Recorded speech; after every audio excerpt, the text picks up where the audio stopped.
దేవునికి స్తోత్రములు కలుగునుగాక. ఆమేన్. చాలా మంచిది, సంతోషము. ప్రభు సన్నిధిలోనికి సమకూర్చబడిన మీ అందరికీ కూడా ప్రభు అయినటువంటి యేసుక్రీస్తు నామములో మీకు వందనాలు, శుభములు తెలియజేస్తా ఉన్నాను. ప్రభు మీ అందరికీ కూడా గ్రహింపు శక్తులను అనుగ్రహించునుగాక. మీకు శాంతియు సమాధానం ఆయన దయచేయునుగాక. చాలా సంతోషము. నిజంగా ఇలాంటి ఒక దినము లేకుండా మరణిస్తున్నవారు, ఇలాంటి ఒక దినం కోసము ఆరాట పడుతున్న వారిని నేను చూశాను.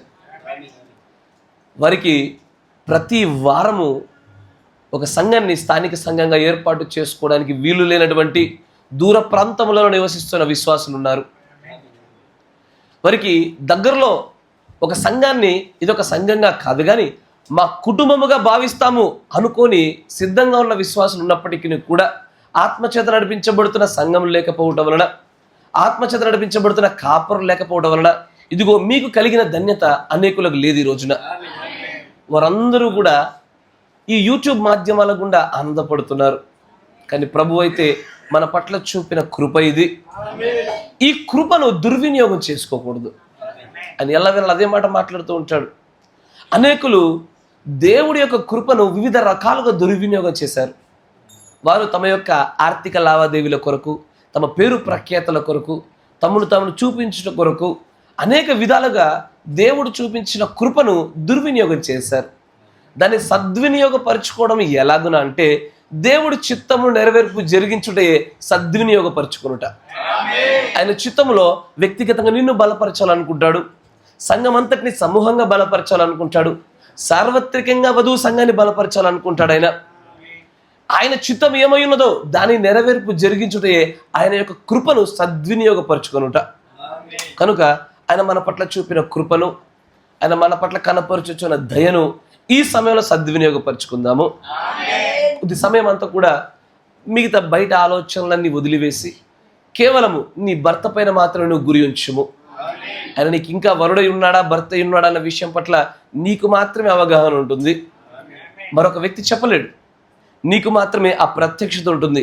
ఇంకా నాకు యేసు ప్రభు వరుడుగా ఉన్నాడా లేదా భర్తగా ఉన్నాడన్న విషయము నీకు తెలియపరచబడాలి. అది ఎప్పుడు తెలియపరచబడుతుందంటే క్రీస్తులో నీ స్థానాన్ని గుర్తిరిగినప్పుడు నువ్వు నిజంగా ఎక్కడ నిలబడ్డావో నీకు తెలుస్తుంది. ఆయన అందరికీ భర్తగా ఉన్నాడా? లేదండి. ఆయన అందరికీ దేవుడిగా ఉన్నాడా? లేదండి. అందరికీ ప్రభువుగా అయితే ఉన్నాడు. ఆయన ఈ భూమి మీద ఉన్నటువంటి ప్రతి మానవుడికి, ప్రతి జల చరచరాశుల అన్నిటికీ కూడా ప్రభు అయి ఉన్నాడు. కానీ ఆయన కొంతమందికి దేవుడై ఉన్నాడు కదా. ఆయన కొంతమందికి రక్షకుడై ఉన్నాడు. దానిలో కొంతమందికి ఆయన పెండ్లి కుమారుడై ఉన్నాడు. మరీ దానిలో కొంతమందికి భర్త అయి ఉన్నాడు. ఆయన మన స్థానాన్ని మనం సరిగా గుర్తుపట్టగలిగిన దినమున మనం ఎక్కడ నిలబడినామో, ఆయన మనకి ఏమై ఉన్నాడో, ఆయనకు మనకు మధ్యలో ఉన్న బంధం ఏంటో స్పష్టంగా ఏర్పడుతుంది. ఆమేన్. Praise the lord. దేవునికి స్తోత్రములు కలుగునుగాక.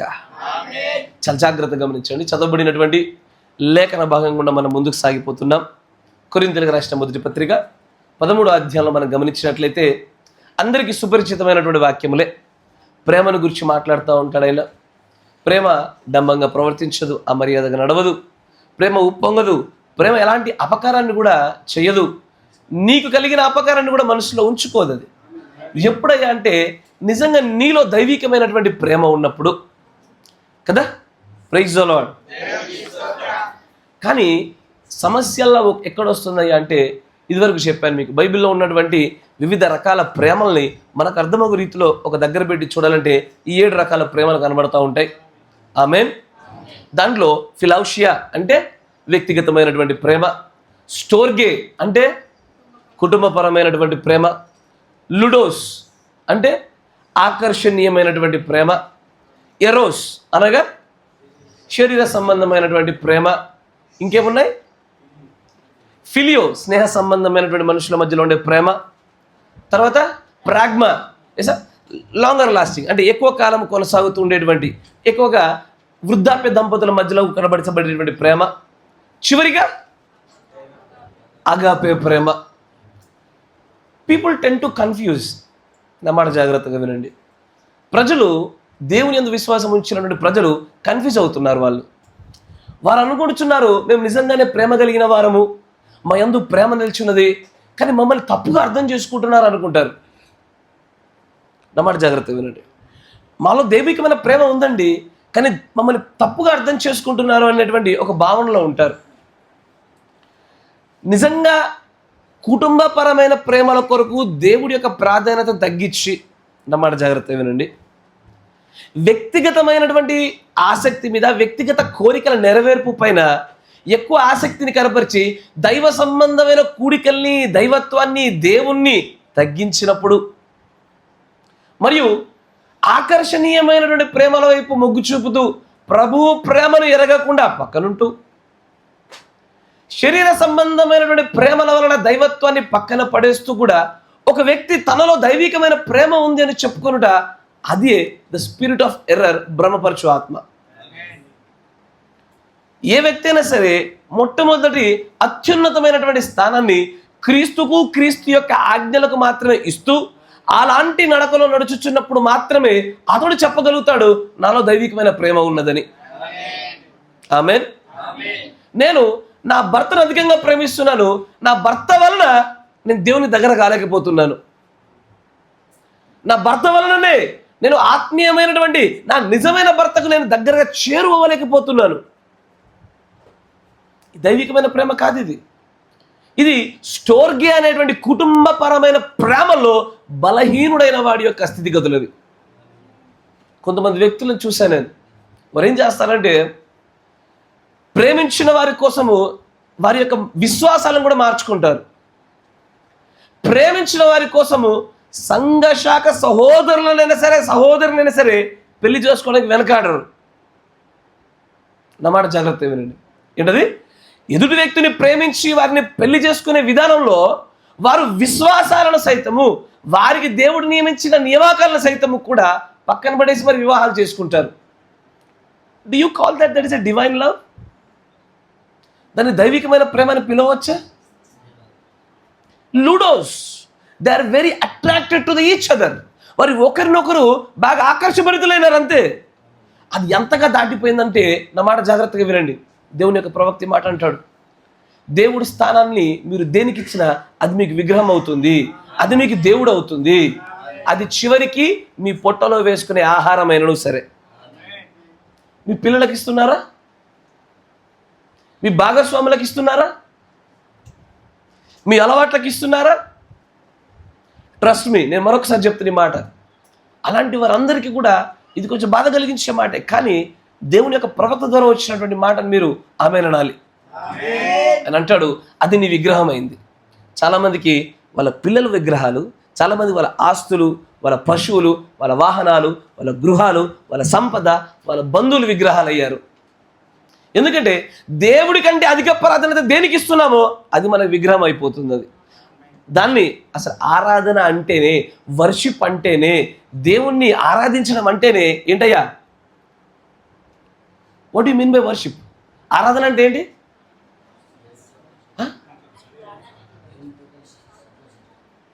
దేవునితో కలిసి సంతోషించడం. Yes, one way to look at it.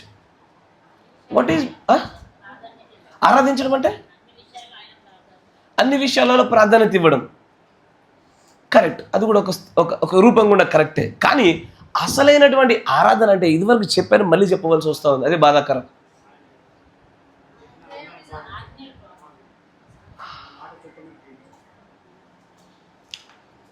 మీరు ఎప్పుడైనా ఒక మాట వింటారా? న్యూస్లలో ఎప్పుడు వింటారు? ఈ మాట జాగ్రత్తగా, నేను మళ్ళీ మీకు లోక ప్రకారమైన ఒక ఉదాహరణ చెప్తాను, మళ్ళీ మీరు మర్చిపోవడానికి అదే జ్ఞాపకం ఉంటుంది. ఎందుకంటే బైబిల్ యొక్క ఉదాహరణ మీకు గుర్తుండట్లేదు.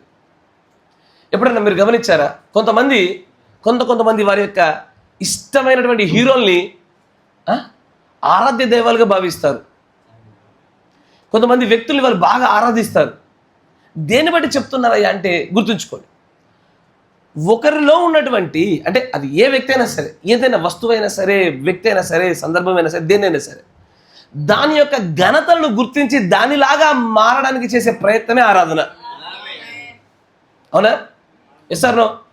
ఇప్పుడు ఈ రోజున ట్రెండ్ ఉంటుంది, ఏ రకమైన టీషర్ట్లు ఉన్నాలో ఏ టీషర్ట్లు వేస్తారు, ఎందుకంటే వాడి ఫేవరెట్ హీరో అది వేసాడు కాబట్టి. కరెక్టేనా? స్త్రీల వస్త్రధారణలో కూడా అట్లాగే ట్రెండ్లు ఉంటాయి. Yes or no? పురుషుల యొక్క వస్త్రాల్లోనూ చెప్పులలో కూడా ట్రెండులు కనబడతా ఉంటాయి. మీకు తెలుసా? ఎస్ఆర్నో చెప్పులలో కూడా ట్రెండ్ కనబడతా ఉంటుంది. పాతకాలంలో గతించిపోయిన మోడల్స్ ఇప్పుడు వేయము. అంటే ఏదైతే పోకడగా సాగిపోతూ ఉంటుందో అది ఎవరి వలన వచ్చిందో ఇదిగో వారిలాగా అనుకరించే పద్ధతి ఇది. కానీ ఆయనను పోలి నడుచుకొనుటకు చేసే ప్రయత్నమే నిజమైన ఆరాధన. ఆయనను పోలి నడుచుకునేటువంటి చేసే ఆరాధనలో ఆయనలాగా మార్చబడాలి. స్వభావరీత్యా, క్రియల రూపేణ, విశ్వాస రూపేణ, అన్ని రూపాలలో ఆయనలాగా మార్చబడుటే నిజమైన ఆరాధన. ఆరాధన అంటే ఏమనుకుంటారో తెలుసా? నేను చాలా సంఘాలు చూశాను. ఆరాధన అంటే నిలబడి చేతులు పైకెట్టి ఒక ఆరాధన అనే పదాలు లేదా స్తుతి అనే పదాలతో కూడుకున్న 2 పాటలు పాడితే ఆరాధన అనుకుంటున్నారు. నేను విన్నాను. ఈసారి మన పాస్టర్ గారిని స్టేజ్ పైకి పిలుస్తుండగా మనం ఆరాధన చేద్దాం అంటే అప్పటిదాకా పాడిన పాటలు ఏంటి? నా మాట విన్నారా? జాగ్రత్తగా ఇప్పుడు పాస్టర్ గారిని మన స్టేజ్ పైకి పిలుస్తుండగా ఒక ఆరాధన చేస్తూ ఉండగా మనం కాపర్ గారిని పిలుద్దాం. మరి అప్పటిదాకా పైన పాటలు అనేటివి అవి ఆరాధనలో భాగం కాదా? Yes, of course. ఆరాధన అనేటువంటిది ఒక చిన్న పనిని మాత్రమే సూచించే కార్యం కాదు. అదొక ప్రక్రియ. It's a status. ఆయనలాగా మలచబడుటలో చేసే సమస్తము ఆరాధనే. అందుకని అంటాడు అది ఆత్మతోనూ చేయాలి, వాక్య ప్రకారంగా సత్యంతో చేయాలా. Yes or no? ఇదంతా కూడా ఒక ప్రక్రియ. ఆరాధన అంటేనే ఆయనలాగా ఆయనను పోలి నడుచుకొని ఆయన వలె అగుటకు చేసే ప్రయత్నమే ఆరాధన. ఆమేన్. కానీ చాలా జాగ్రత్తగా గమనించండి, నేను చెప్పే మాటలు వినండి. ఇక్కడ ఈ 7 రకాల ప్రేమల్లో ఎక్కడో ఒక చోట ఇరుక్కుబడిపోయిన ఏ వ్యక్తి అయినా సరే అతనిలో దైవికమైన ప్రేమ 2 ఉంటాయా? నా మాట జాగ్రత్తగా వినండి. నేను అడిగే ప్రశ్నకు సమాధానం చెప్పండి. ఒక వ్యక్తి తాను ప్రేమించుకుంటూ, ఒక వ్యక్తి తన కుటుంబీకులను ప్రేమించుకుంటూ, లేదా తన ప్రేమించినటువంటి భాగస్వామిని ప్రేమించుకుంటూ దైవికమైన ప్రేమను కలిగి ఉంటారా? ఆలోచించండి. కొద్దిగా డిస్కషన్ మెథడ్లో ముందుకు సాగిపోదాం. మీకు అర్థం కావాలి విషయం. ఈ మిగిలిన 6 ప్రేమల్ని కలిగి ఉంటూ దైవిక ప్రేమను కలిగి ఉండవచ్చా?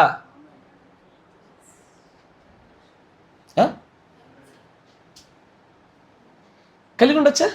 పురుషులే మాట్లాడడం లేదు. సహోదరులు ఎందుకో తటస్థంగా ఉన్నారు ఈ రోజున. కలిగి ఉండవచ్చు. ఉండలేమా? కలిగి ఉండలేమా? ఇప్పుడు నా ఆత్మను నేను కాపాడుకోవాలి, నా ప్రాణాన్ని నేను రక్షించుకోవాలి, నేను దేవుని యొక్క ఆ ఉపస్థితిలో ఆయనతో పాటు సింహాసనం మీద కూర్చోనని నా పైన నాకు ప్రేమ లేకపోతే ఎలాగైనా భక్తి చేస్తా? Yes or no? నేను ఏదైనా ఆకర్షణీయభరితంగా ఉండాలంటే నా భాగస్వామికి ఆకర్షణీయభరితంగా ఉండాలా? అదే కదా ప్రవక్త చెప్తాడు. ఏమని? నువ్వు చేసే సమస్తము నీ భర్త కొరకే, నీ దేహం పైన నీకు అధికారం లేదు, నీ దేహం పైన సంపూర్ణ అధికారం నీ భాగస్వామికే. Yes or no? Yes or, అంతేనా కదా? ఈవెన్ ఎరోస్ అయినా సరే పాన్పు నిష్కలంకమైనటువంటిది. Yes or no? కుటుంబపరమైన ప్రేమ లేకపోతే, ఒకడు తన ఇంటి వారిని బాగుగా ఏరలేకపోతే వాడు అవిశ్వాసి కన్నా చెడ్డవాడు అంటాడు. అంటే ఇంటి వారిని ఎలా? ఇంటి వారి పైన ప్రేమ ఉండాలా? సమస్య అంతా ఎక్కడొచ్చిందంటే ఈ 6 ప్రేమల కంటే అధికమైన స్థానంలో దైవిక ప్రేమను పెట్టాలా? ఈ 6 ప్రేమలు కూడా రూల్ చేయబడవలసింది, నియంత్రించబడవలసింది పైన ఉన్నటువంటి దైవికమైన ప్రేమ చేతే ఈ 6 నియంత్రించబడాలా. దైవికమైన ప్రేమ గుండా కుటుంబాన్ని ఏలు. Yes or no? దైవికమైన ప్రేమ గుండానే చివరికి ఎరోస్ కూడా అలాగే ఉండాలి. ఎందుకంటే పౌలు గారు అంటారు, మీ మధ్యలో ప్రార్థనకు సావకాశం కలుగునట్లే ఉభయులు సమ్మతం చొప్పున వేరుగా ఉండండి, అయినా సరే సాతాను ఒకవేళ మిమ్మల్ని శోధించినట్లయితే అప్పుడు మళ్ళీ కలిసిపోండి అంటాడు. It is talking about the Eros. నా మాట వింటున్నారా? అంటే ఎరోస్ ఉండి తీరాల్సిందే, కానీ అది దైవికమైన ప్రేమ అనే నియంత్రణలో ఆ పరిధిలో ఉండాలా. ఫిలౌషియా సొంత ప్రేమ ఉండాలా. Yes or no? ఖచ్చితంగా. ఈ 6 ప్రేమలు ఉండవలసినవే, కానీ ఇవి దైవికమైన ప్రేమ అనేటువంటి ఆ ప్రేమ నియంత్రణలో ఇవి చోటు చేసుకోవాలా. కానీ ఏమైందంటే ఆ తలరాయి అయినటువంటి ఆ దైవికమైన ప్రేమ అనేటువంటి ఆ 7వ మెట్టును పక్కన పడేసి మిగిలిన ప్రేమలకు అత్యధికమైన స్థానాన్ని ఇచ్చేసాం. అయ్యా, మీ దేవుడా మీ పిల్లోడు అంటే ఏం చెప్తారు ఈ రోజున? అబ్రహాం పెట్టి అదే పరీక్షను అడుగుతున్నా మిమ్మల్ని. వేరే కొత్తదైనదంటే ఏమీ లేదు. దేవుడు కావాలా, పిల్లోడు కావాలా? మళ్ళీ రేపు పొద్దునాడు సాకకూడదు, మమ్మల్ని పోషించాలగా. అయ్యా, రేపు పొద్దునాడు మమ్మల్ని పోషించాలిగా. అబ్రహాముకు మీరు నిజంగా అబ్రహాము సంతానం అయితే అబ్రహాము జయించిన సమస్తము దేవుని ప్రవక్త అదనడా ఏమని? The bride walks in the steps of Abraham అన్నాడు ఆయన. అబ్రహాము నడిచిన అదే త్రోవలో వధువు ఖచ్చితంగా నడుస్తుంది. ఎస్ఆర్నో? అందుకే ఆయన అంటాడయ్యా పదే పదే ఇదే మాట మాట్లాడతాడు. ఏమనంటే, నా నిమిత్తము తన తల్లినైనను తన తండ్రినైనను తన బిడ్డలైనను అన్నదమ్ములు అక్క చెల్లెన సరే వాడు గనక వదిలివేయలేకపోతే వాడు నాకు శిష్యుడు కాదు, అసలు ఎన్నటికీ కాలేడు. వెన్ ద టైమ్ కమ్స్, ఆ సమయం వచ్చినప్పుడు, అది ఆ పరీక్షగా మన ముందు నిలబడినప్పుడు, నేను అబ్రహాము సంతానాన్న కాదా నా క్రియలు చూపిస్తాయి. ప్రభు కోసము తల్లిదండ్రుల్ని బిడ్డల్ని భార్య పిల్లల్ని వదిలివేయవలసిన గడి అందరికీ రాదు. నా మాట జాగ్రత్తగా. మళ్ళీ ఆయన రేపు పొద్దున భార్యతో గొడవపడి దేవుని కోసం వదిలేసి వచ్చని చెప్పి నా దగ్గర కూర్చునేవు. నువ్వే చెప్పావు బ్రదర్ ప్రభు కోసం వదలనని. అది ప్రభు కోసం వదిలింది కాదు, అది నీ మూర్ఖత వలన వదిలింది కాదు. ప్రభు వాక్యము కొరకైనటువంటి విషయాలలో నిలబడినప్పుడు గనక, నా మాట జాగ్రత్తగా, ప్రభు వాక్యం కొరకైనటువంటి విషయాలను మీరు నిలబడినప్పుడు గనక, పీటర్ సోదరుడు ఉన్నాడు, వాళ్ళ తల్లిగారు అంటారు, నీవు గనక దేవుని ఆరాధించినట్లయితే నేను నిన్ను ఇంట్లోకి రానియను. అప్పుడు ఏం చేయాలైనా? చెప్పగలిగినంత చెప్పాలా, ప్రేమపూర్వకం చూసుకోవాలా. తర్వాత యెహోవా ఈరే అని చెప్పేసి వేరే కుండ మొదలు పెట్టాలా, కొత్త గృహకుడికి పెట్టాలా. అంతేనా? ఉదాహరణకు చెప్తున్నా, మీకు గమనించాలి. ఎందుకంటే చాలామంది జీవితంలో ఇలాంటి సందర్భాలు వచ్చినప్పుడు అందరం ఓడిపోయాం. ద రీజన్ ఫర్ ఫెయిల్యూర్, నా మాట వినండి, అసలు ఓడిపోవడం గల కారణాలు గమనించాలి. ఓడిపోయాము కానీ మనము గెలుస్తున్నామని, భక్తిపరులమని, ఎదుటివారి భక్తిని కొనచడంలో కానీ, తీర్పు తీర్చడం కానీ మంచి సిద్ధాస్తుగా కూర్చున్నాం. ఎక్కడ మనము చేయలేని కార్యములను ఎదుటివారిలో తప్పులుగా చూపిస్తున్నాం. ఎదుటివాడిలలో ఏది నలు సెంచుతున్నాం, మన కంట్లో దూలాలు పెట్టుకొని. మనం ఓడిపోయాం చాలా చోట్ల. చాలామందికి తెలియడం అసలు what does exactly divine love does, దైవికమైన ప్రేమ ఏం చేస్తుందన్న విషయం కూడా చాలామందికి తెలియట్లే. అందుకు ఈ రోజున నేను నియమాలు అనేటువంటి ఒక ఆలోచన దృక్పథం కూడా మీకు దైవిక ప్రేమను చూపించడానికి ఇష్టపడుతున్నా. నా మాట జాగ్రత్త వినండి. నియమాలు, చట్టాలు, లా, అంతేనా? లా అంటేనే నియమము, చట్టము, కట్టడ. ఎసారో ఈ నియమాలు అనేటువంటి కొనకుండా మీరు ప్రేమ అనేటువంటి, నేను చెప్పింది మళ్ళీ జాగ్రత్త, నేను ప్రేమ అని పలుకుచున్న ప్రతి సందర్భంలో దైవికమైన ప్రేమను మాత్రమే చూపిస్తున్నా. I'm referring to the divine love. Divine love అంటే అంత సాధారణమైనది కాదు. డివైన్ లవ్ అంటే ఊరికే నేను కలిగి ఉన్న బ్రదర్ చెప్పేది కాదు అది. ఒకవేళ డివైన్ లవ్ ఉందంటే దానికి ఆధారాలు ఏమంటాడు ఆయన? 4, 5, 6, 7 వచనాలు చూసుకోండి. అవే మీ చెక్ లిస్ట్లు అని చెప్పాను మీకు నేను. మీకు దైవికమైన ప్రేమ ఉందా లేదా? ఎప్పుడైనా సరే నీ సహోదరుడి కోసం నువ్వు నీ సహోదరుడికి అమర్యాదగా నడిచావా? సహోదరుడు చేసినట్టు అపకరణ మనసులో పెట్టుకోగలిగావా? నేను మళ్ళీ చెప్పాను, వాటిని పోయిన వారంలో చెప్పాను కాబట్టి. ఆ 4, 5, 6, 7 వచనాలు చూడండి. నాలో ఉన్న దైవికమైన ప్రేమన, లేకపోతే నా పైన నేను కలిగి ఉన్న ప్రేమన తెలిసిపోతుంది. ఆమేన్, ప్రైజ్ ది లార్డ్. అవునండి, ఫిలౌషియా అనేటువంటిది వ్యక్తిగతమైన ప్రేమ. నిన్ను నువ్వు ప్రేమించుకోవాలి, ఇది దేవుని యొక్క ఆజ్ఞ. కరెక్టేనా? నిన్ను నువ్వు ప్రేమించుకోవడం దేవుని ఆజ్ఞనేనా? ఆయన అంటాడు, నిన్ను వలే నీ పొరుగువాన్ని ప్రేమించు. అంటే నీ పొరుగువాన్ని ప్రేమించాలంటే మొట్టమొదటిగా నిన్ను నువ్వు ప్రేమించుకోవాలా. అది ఫిలౌషియా. కానీ ఇప్పుడు ఆజ్ఞ మనకుందా? నిన్ను వలే నీ పొరుగువాన్ని ప్రేమించు మన ఆజ్ఞ ఉన్నదా? అయ్యో, నిన్ను వలే నీ పొరుగువాన్ని ప్రేమించే ఆజ్ఞ మనకు ఉన్నదా? అది పాత నిబంధనలు కదా, ఇప్పటికీ ఉన్నదా? లేదయ్యా.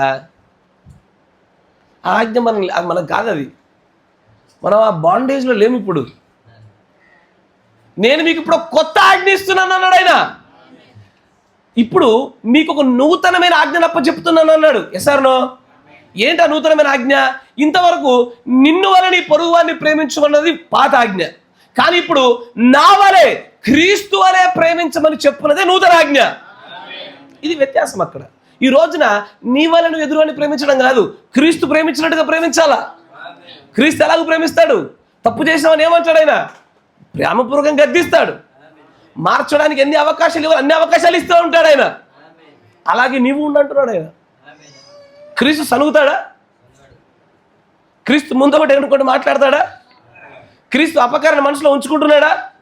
పాపం ఆయన దగ్గర పెద్ద మరొకనే సముద్రం మనకంటే చాలా పెద్దది ఉంది. మనం అన్నీ తీసుకెళ్ళి సముద్రంలో పడేస్తా ఉన్నాడు ఆయన. ఆమె ఇదిగో నూతనమైన ఆజ్ఞ అంటే ఆయన లాగా ప్రేమించమని చెప్పుడే నూతనమైన ఆజ్ఞ. ఇప్పుడు నిన్ను వల్ల నీ పొరుగు వారిని ప్రేమించడానికి ఆజ్ఞ నుంచి దాన్ని మరింతగా దాన్ని ఇంటెన్సిఫై చేశాడు ఆయన. చేసి నీలాగా నాలాగా కాదు ఇప్పుడు చేసేది, క్రీస్తులాగా చేయమని చెప్తా ఉన్నాడు ఆయన. నేను ఈ రోజున మీకు నియమాలు అనేటువంటి కోణం గుండా దైవికమైన ప్రేమ చూపిస్తాను. చాలా జాగ్రత్తగా గమనించండి. మొట్టమొదటిగా రోమపత్రిక 7వ అధ్యాయము, రోమీయుల రాసిన పత్రిక 7వ అధ్యాయము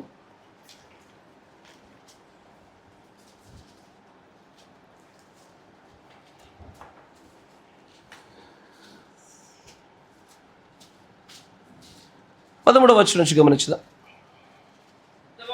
నాకు మరణకరమైన అట్లా అనరాదు, అయితే పాపము ఉత్తమమైన దాని మూలంగా నాకు మరణము కలుగజేయచ్చు. పాపము పాపమైనట్టు అగుపడు నిమిత్తము అనగా పాపము ఆజ్ఞ మూలంగా అత్యధిక పాపమగు నిమిత్తము అది నాకు మరణకరమాయను. అయితే నేను పాపమునకు అమ్మబడి శరీర సంబంధినే ఉన్నాను. ఏలైనగా నేను చేయనది నేను ఎరుగను, నేను చేయ నిశ్చయించినది చేయక ద్వేషించినది చేయుచున్నాను. 17వ వచనం చూడండి. కావున ఇకను దాన్ని చేయనది నాయందు నివసించు పాపమే గాని నేను కాదు. నాయందు అనగా నా శరీరమందు మంచిది ఏది నివసింపదని నేను ఎరుగుదును. మేలైనది చేయవలనను కోరిక నాకు కలుగుతున్నది కానీ దాన్ని చేయుట నాకు కలుగుటలేదు. నేను చేయగోరు మేలు చేయక చేయగోరని కీడు చేయుచున్నాను. నేను కోరని దానిని చేసిన ఎడల దాన్ని చేయనది నాయందు నివసించు పాపమే గాని ఇకను నేను కాదు. కాబట్టి మేలు చేయగోరు నాకు కీడు చేయుట కలుగుతున్నదను ఒక నియమము నాకు కనబడుచున్నది. ఒకటి అంతరంగ పురుషుని బట్టి దేవుని ధర్మశాస్త్రం నందు నేను ఆనందించుచున్నాను గాని వేరొక నియమము నా అవయములలో ఉన్నట్టు నాకు కనబడుచున్నది.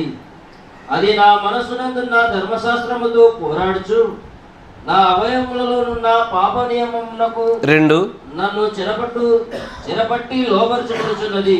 అయ్యో, నేనెంత దౌర్భాగ్యుడను! ఇట్టి మరణమునకు లోనగు శరీరం నుండి నన్ను ఎవడు విడిపించును? మన ప్రభువైన యేసుక్రీస్తు ద్వారా దేవునికి కృతజ్ఞతాస్తుతులు చెల్లించుచున్నాను. కాగా మనసు విషయంలో నేను దైవ నియమమునకును 3 శరీర విషయంలో పాప నియమమునకును దాసుడనై ఉన్నాను. గమనించండి, పౌలు గారు మాట్లాడుతూ ఆయన అంటాడు, రోమీయులకు రాసినటువంటి పత్రికలో ధర్మశాస్త్ర సంబంధమైన క్రియలను నూతన నిబంధనకు మధ్యలో ఉన్నటువంటి ఆ యొక్క అడ్డుగోడలు పగలగొడుతూ ఈ అధ్యాయంలో మీరు చదివిన దాంట్లో 3 నియమాల గురించి మాట్లాడాడు ఆయన. ఆమేన్. దాంట్లో మొదటి నియమం దేన్ని గమనించారయ్యా? మేలు చేయాలనుకుంటున్నప్పుడు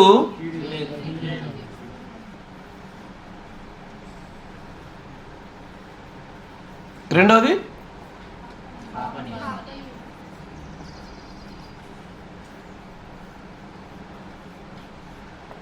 ఇటువైపు రాస్తా.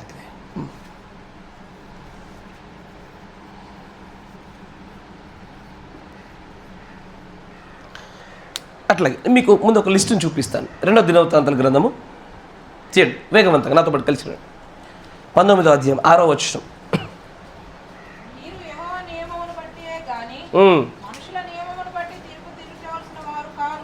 మీరు యెహోవా యొక్క నియమాన్ని బట్టే తీర్పు తీర్చాలి కానీ మనుష్యుల వల్ల కలుగుతున్న నియమాలను బట్టి మీరు తీర్పు తీర్చడానికి మీరు దానికోసం పిలువబడలేదు. Yes or no? జాగ్రత్తగా గమనించండి.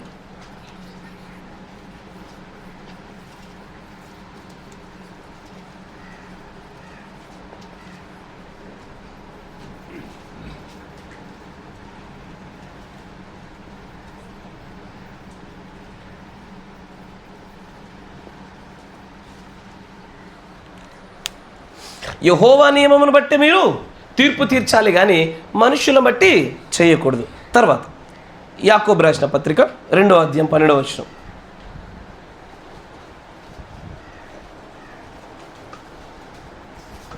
త్వరగా కొంచెం ముందుకు రండి. తర్వాత ఇవన్నీ వీటన్నీ మనం కొంచెం బాగా ఎక్స్ప్లెయిన్ చేయాలి, లేకపోతే మీకు తర్వాత నేను అర్థమవడం కొద్దిగా కష్టం అవుతుంది. ఏంటండి ఏ నియమం ఇది? స్వాతంత్రాన్ని ఇచ్చే నియమం ఉన్నదా? స్వాతంత్రాన్ని ఇచ్చే నియమం ఉన్నట్లయితే మరి దాస్యత్వపు నియమం కూడా ఉండాలా? Praise the Lord. దీన్నే అదే యాకోబు పత్రిక మరో చోట అంటాడు, సంపూర్ణమైనటువంటి స్వాతంత్రమునిచ్చు నియమం అంటాడు ఆయన. నా మాట జాగ్రత్తగా వినండి. సంపూర్ణమైనటువంటి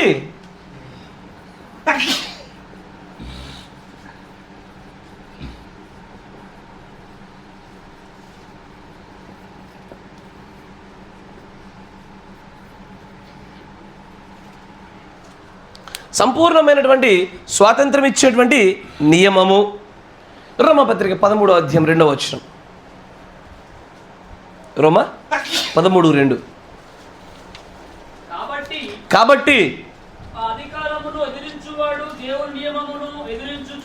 గమనించి ఇక్కడ కొన్ని జాగ్రత్త అండి, పైనుంచి చూడండి, ఎందుకంటే మీకు అది అర్థం కావాలంటే మీకు పైన ప్రతి వాడును పై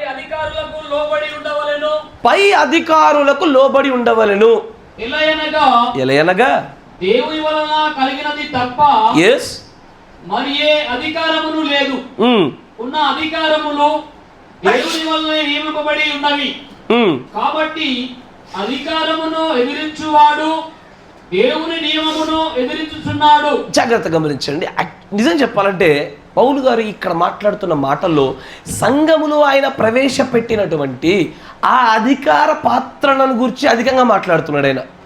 ఆయన ఒక కాపరిగా పెట్టాడా, ఒకరిని ప్రవక్తగా పెట్టాడా, ఒకరిని సంఘ పెద్దగా పెట్టారా, ఒకరిని డీకన్గా పెట్టారా, లేకపోతే ఒక ట్రస్టీగా పెట్టారా, ఏ అధికారమైనా సరే సంఘంలో ఆ అధికారం దేవుడి వల్ల మాత్రమే కలుగుతుంది.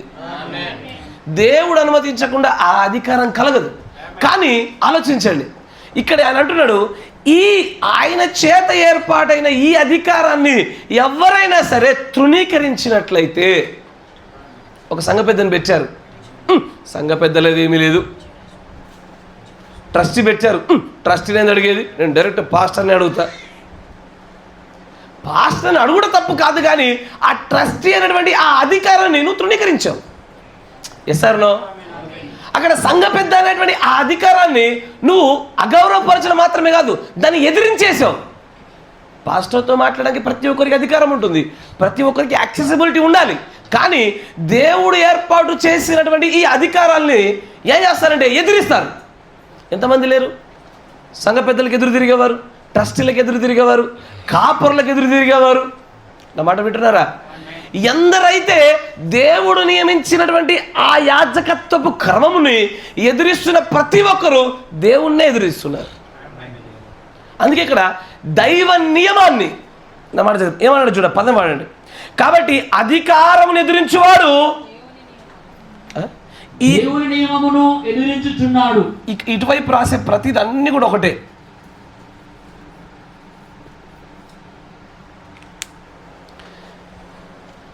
దేవుడు నియమించినటువంటి అధికారాన్ని ఎదిరించుచున్న ప్రతి ఒక్కడు, అయ్యా వారు మిమ్మును కాదు, వారు మొదటగా నన్నే ఎదిరించి ఉన్నారు. వారు మిమ్మును కొట్టలేదు, వారు మిమ్మల్ని గురించి సనగలేదు, వారు మిమ్మల్ని తృణీకరించలేదు, మిమ్మల్ని గురించి చెడ్డ మాటలు పలకలేదు, మిమ్మల్ని గురించి అపహాస్య మాటలు పలకలేదు. వారు ఎదిరించింది దేవుని యొక్క నియమాన్ని ఎదిరించిన వారు. దేవుడు నియమాలను ఎదిరించి మనం చేయగలిగేదంటే ఏమీ లేదు. చాలా సంఘాల్లో జరుగుతూ ఉంటాయి. ఎందుకంటే ఈ మాట నేను ఇక్కడ ఒక 2 నిమిషాలు ఆగవలసి వస్తుందంటే, నేను దినాడు ఒక వాక్యం చెప్పాను మీకు. నేను బైబిల్ అంతట్లో ఒకే సూత్రం మీద దేవుడు ఈ 1200 వర్తమానాలు బయటికి తీసుకొచ్చాడు. ప్రవక్త ద్వారా వచ్చిన 1216 పైచిలకు వర్తమానాలన్నీ కూడా ఈ యొక్క సూత్రం కూడా వస్తాయి. మునుపు జరిగిందే ఇప్పుడు జరుగుతుంది, ఇప్పుడు జరిగింది తర్వాత జరగబోతున్నది, ఇలాగూ జరగడానికి అనుమతించువాడు యెహోవాయే. ఇదే సూత్రం మీద బైబిల్ అంతట్లో నుంచి కూడా ఈ కాల ప్రవక్త ద్వారా దేవుడు అనేక మర్మాలు చూపించినాడు.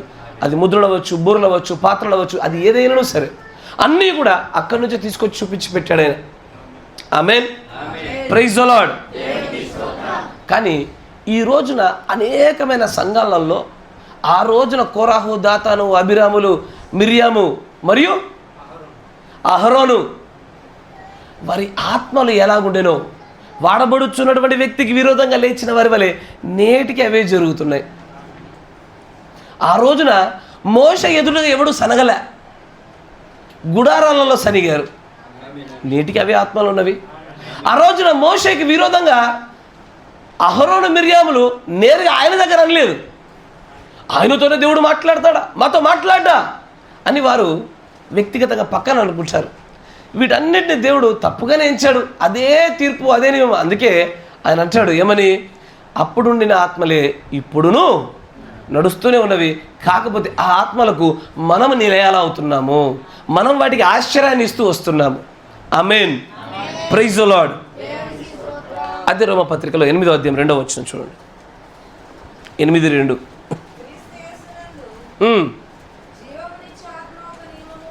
క్రీస్తు యేసునందు గమనించండి, జీవమునిచ్చు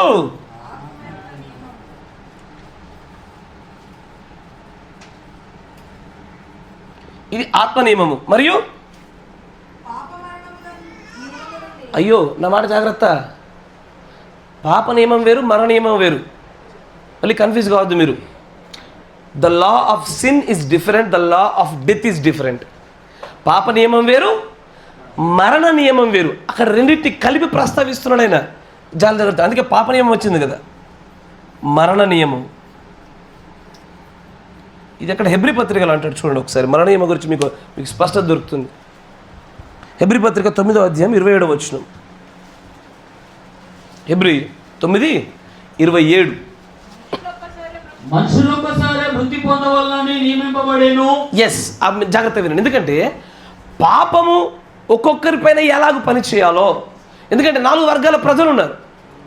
ఈ 4 వర్గాల ప్రజలపైన పాపం అనే నియమము ఒక్కొక్కరిపైన ఒకేలాగా పనిచేయదు, ఒక్కొక్కరిపైన ఒకలాగా పనిచేస్తుంది. అన్నమాట జాగ్రత్త.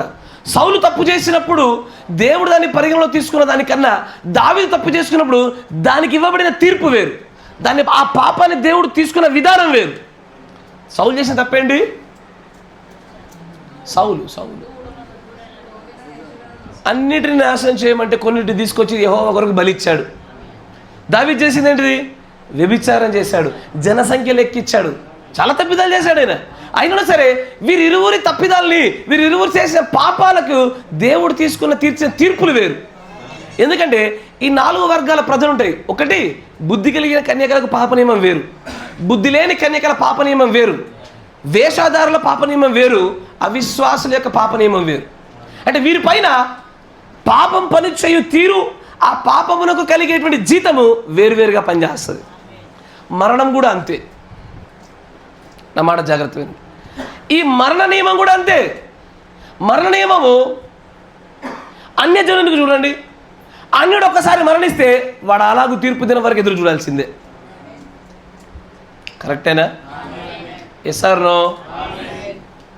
బైబిల్లో మీకు ప్రకటన గ్రంథంలో ఇది 2వ మరణము అని రాయబడిందా? ఆ 2వ మరణము, ఆ మరణ నియమం ఏదైతే ఉందో అది వధువుకు వర్తించదు. మొదటి వర్గమైనటువంటి బుద్ధి కలిగిన కన్యకల వర్గానికి ఈ మరణ నియమం వర్తించదు అసలు. నిజం చెప్పాలంటే ఈ మరణ నియమాన్ని ఎత్తబాటు సమయంలో ఉండేవాళ్ళు రుచి కూడా చూడరు. అంటే ఏంటో తెలియాలకి, బ్రదర్ మరణం అంటే ఏంటో మాకు తెలియదు బ్రదర్. అంటే ఇవన్నీ పైన పెట్టుకునే ముచ్చట్లు, ఇక్కడ కాదు. పైన మనం ఎత్తబడిన తర్వాత చెప్తారు, బ్రదర్ నువ్వెలా చనిపోయి ఉన్నావు, నేను పలానా కారణం బట్టి. మరి నువ్వు? నాకు తెలియదు బ్రదర్, నేను రూపాంతరం చెందాను, నేను రెప్పపాట్లో అక్షేతం ధరించుకొని పైకి వచ్చా. అంటే ఏంటి? ఈ మరణ నియమం కూడా బుద్ధి కలిగిన కన్యకల్లో ఎత్తబాటు సమయంలో రూపాంతరపరచబడుతున్న సమయంలో ఉన్న వారి పట్ల ఈ నియమం వేరు.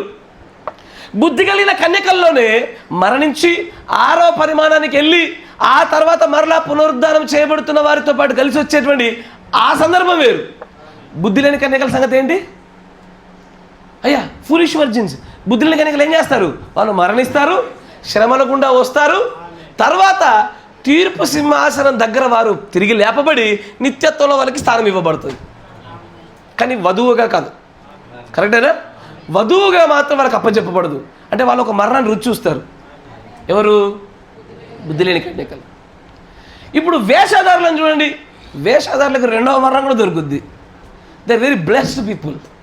వాళ్ళు ఈ విషయంలో చాలా ఆస్తివంతులు. వాళ్ళు వధువుకి వారికి మధ్యలో ఏదైనా తక్కువ ఉందయ్యా అంటే ఈ విషయంలో తక్కువ ఉంది. వధువు కంటే అధికంగా దేన్ని పొందుకున్నారంటే ఇంకొక మరణం అడిషనల్గా పొందుకుంటారు వాళ్ళు. కరెక్టేనా? అందుకే ఈ మరణ నియమం కూడా అందరికి ఒకేలాగా పనిచేయదు. పాప నియమాల వర్తమానం చెప్పారా, దాని అంతటిని విన్న వాళ్ళకి నేను మరణ నియమం గురించి చెప్తుంటే తొందరగా గ్రహించగలుగుతారు. ఆమేన్. కానీ అన్యజనుల పట్ల ఈ మరణ నియమం వేరు కదా. ఈ నియమమైన సరే అన్యజనులకు ఎలాగ పనిచేస్తుంది? వాడు దాంట్లో అన్యజనులలో, నా మాట వినండి, వధువుకి సహాయం చేసిన వారికి సైతము దేవుడు నిత్యత్వాన్ని ఇస్తున్నాడు. మత్తయి సువార్త 25 అంటాడుగా, జ్ఞాపకం ఉన్నదా? దేవుడు రాజ్యంలోకి వచ్చే వాళ్ళలో వధువుకి సహాయం చేసిన వారికి సైతము దేవుడు రాజ్యాన్ని నిత్యత్వాన్ని ఇస్తున్నాడు, కానీ వధువుగా ఇవ్వడు. ఆయన వధువు అనే స్థానంలో ఇవ్వడు. కరెక్టేనా?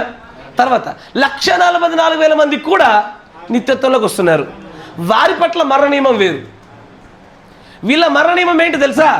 వాళ్ళ మరణాలు వాళ్ళ సహదాసులలాగే సమానంగా జరగాల. ఇది వారి పట్ల దేవుడు పెట్టిన వారి మరణ నియమం. అది వాళ్ళు అంటారు, ఇంకా ఎందాక ఎదురు చూస్తావు అంటే ఆయన అంటాడు, నీ సహోదరులలాగే నీ సహదాసుల లెక్క సంపూర్తి అవ్వాలి, అప్పటి వరకు ఓపిక ఉండండి. అంటే వాళ్ళ మరణాలు ఎలా ఉంటాయంటే వాళ్ళ సహదాసులు, వాళ్ళ సహోదరులు ఆ ప్రపంచ యుద్ధాలలో ఎలాగో యెహోవా కొరకు సాక్షులుగా ఉండి మరణించారో అదిగో అలాంటి మరణ నియమమే వీరి పట్ల జరిగి తీరుద్ది.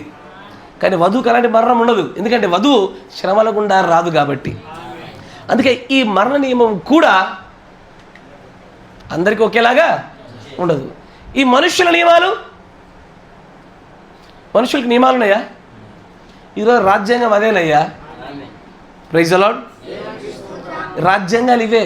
అంటే ఇంతకీ బ్రదర్ అటువైపు దేవుని రాసి ఇటువైపున మనుషులవి దయ్యాలే రాసావు కదా, మరి ఇంతకీ మనుషుల నియమాలు పాటించాలా వద్దా?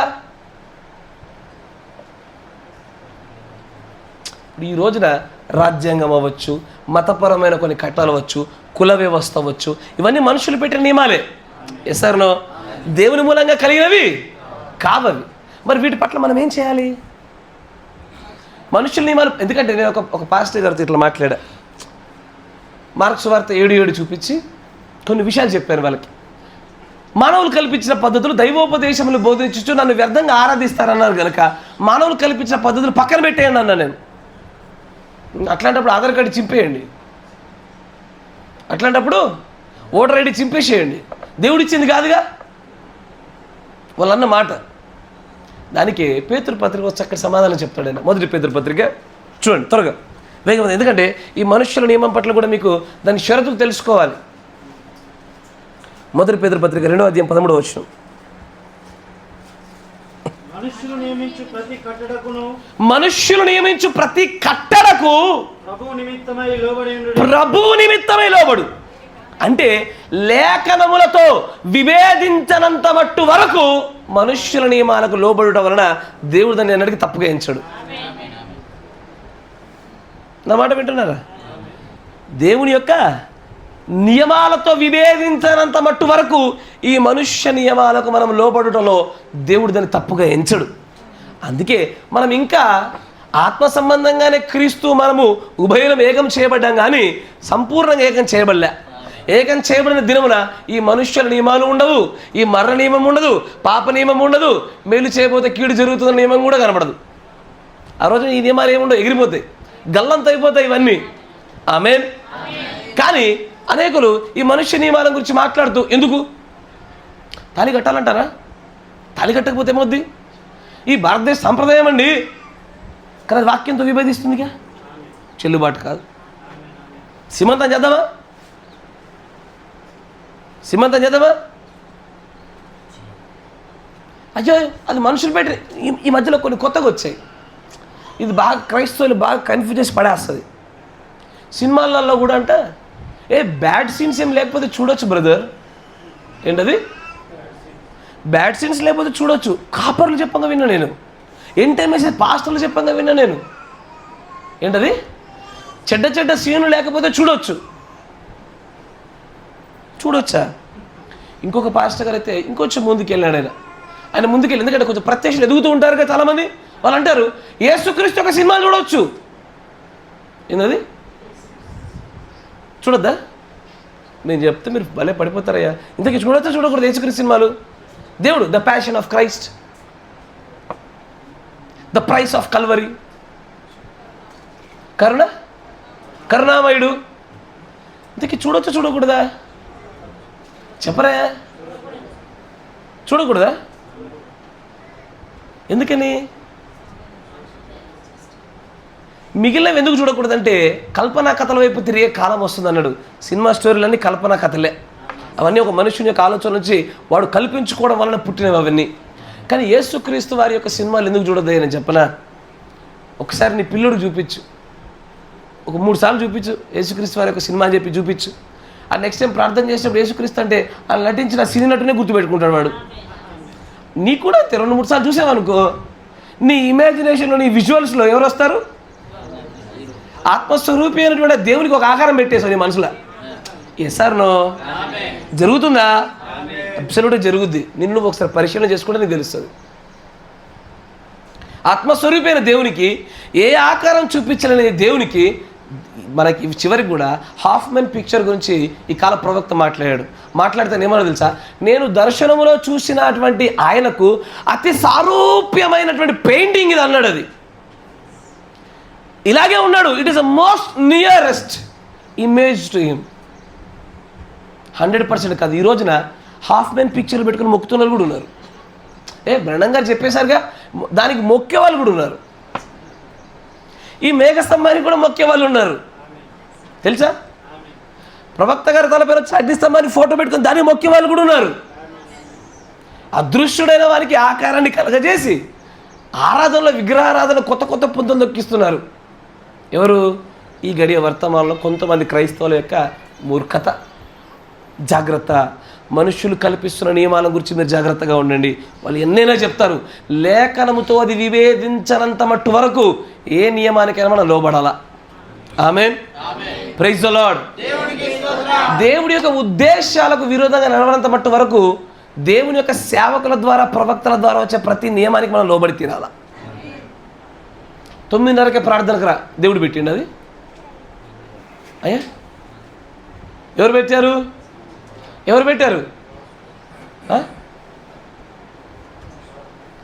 నేను పెట్టలేదు. నేను రావడానికి ముందు నుంచే ఉంది. అది నా మీద పడేసారు మీరు.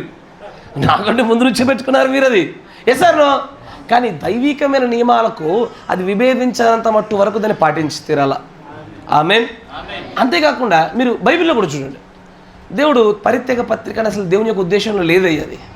కానీ ఆ కాల పరిస్థితులకు తన ప్రవక్త ద్వారా దేవుడు పరిత్యాగ పత్రికను మోషే ద్వారా పెట్టించినప్పుడు దాన్ని కొంతకాలం అనుమతించేశాడు. కానీ యేసు ప్రభువు శరీరధారిగా వచ్చినప్పుడు ఇదే పరిత్యాగ పత్రిక గురించి అడగగానే అంటాడు, ఇది ఆది నుంచి లేదు, మీ హృదయ కాఠిన్యతను బట్టి పెట్టాడైనా, బట్ నా ఉద్దేశంలో లేదు. అది మీ హృదయ కాఠిన్యతను బట్టి కొంతకాలంగా తాత్కాలికంగా నేను అనుమతించబడిన చిత్తం కూడా దాన్ని వదిలేశానంటాడు ఆయన. పరిపూర్ణమైన చిత్తంలో విడాకులు అనేది ఎన్నటికీ ఉండదు. ఆమేన్. విడాకులు ఉంటాయా? నీ కొడుకుని నీ కోడలు బాగా వేధిస్తుంది అనుకో, ఏం చేయాలా? వచ్చాయి ఇంకో పెళ్లి చేస్తా. కుదరదు. ఆయన అంటాడు, నువ్వు వచ్చాయి నీకు ఇంకో మరణం చూపిస్తా. రెండో మరణం చేసావు కదా. ఎసార్నో ఒకసారి చేస్తావు, రెండోసారి కూడా వచ్చాయి, రెండో మరణం ఎదురు చూస్తుంది నీకోసం. కుదరదు. అట్లాగా చచ్చినా బ్రతికినా ఒకసారి ఏర్పడిన బంధము అలా ఉండిపోలే. చనిపోయిన తర్వాతే స్వతంత్రులు. ఆమేన్. కానీ ఈ మనుష్య నియమాలు కనుక మీరు లోబడినారు అనుకోండి అయ్యా, కొన్ని ఉంటాయి గ్రామ కట్టుబాట్లు. ఏంటవి? మనుషులు ఏర్పాటు చేసినవే. దాంట్లో కొన్ని లేఖనంతో పాటు సమ్మతించేవిగా ఉంటే పాటించాలా. లేఖనంతో పాటు సమ్మతించలేదనుకోండి, నో. వాడు అంటాడు, గ్రామానికి ఒక మంచి మేలుకరమైనటువంటి ఒక నిర్మాణం చేద్దాము, అందరూ మనిషికి ఇంత డబ్బులు వేయండి, నేను వేస్తా. మనం గుట్ట మీద మంచి ఒక దేవాలయం కడదాము, మన డబ్బులు వేయండి. నో నో నో నో లేదండి. మనం అందరం బయటికి వెళ్ళి ఒక రెస్టారెంట్లో అందరం కలిసి భోజనం రండి, ఓకే వస్తా. కాదు, మేము దేవతలకు అర్పించింది, కులాలకు అర్పించిన మాంసం తీసుకొస్తాము. No no no no no నా లేఖనకు అడ్డొచ్చింది. అది నా లేఖనంతో పాటు తప్పంటుంది. అది మనుష్యుల నియమాల్లో దేవుని నియమాలతో పాటు అది సరిగ్గా పోల్చదగినంత మట్టుగా దాన్ని పాటిస్తాము. కానీ ఎక్కడైనా విభేదం వచ్చిందా శత్రువు అయిపోవాల్సిందే. ఆమేన్. Praise the lord. మరొక నియమాన్ని చూపిస్తాను మీకు. ప్రసంగి 3:14 నిన్న చదివిన నియమాన్ని చూడండి త్వరగా వేగవంతంగా. ప్రసంగి 3:14.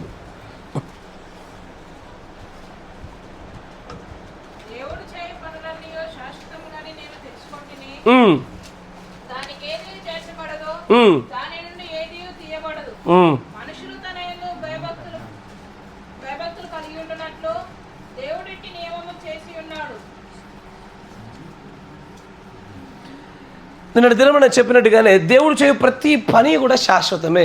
భౌతిక రూపేణ కాదు కానీ ఆత్మల రూపేణ అది ఎల్లవేళలా శాశ్వతమే. ఆదాము దగ్గర ఏది జరుగునో ఇప్పుడు అదే జరుగుతుందా అయ్యా? ఆ రోజున భార్య మాట విని దేవుడికి దూరమై జారిపోయిన భర్తలు ఉన్నట్టుగానే నేడు లేరా? ఇప్పుడు ఆదాము లేడు కానీ అదే ఆత్మ ఉంది.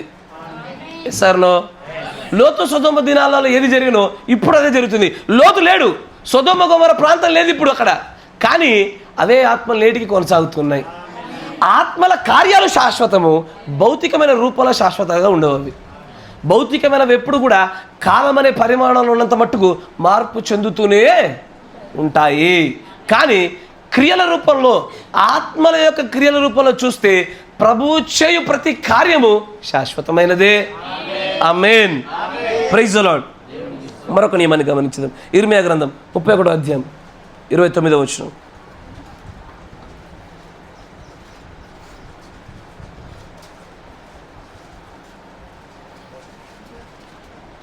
ఆ దినములలో తండ్రులు ద్రాక్షకాయలు తినగా పిల్లల పళ్ళు పులిసెనను మాట 31, 29 అంతేనా?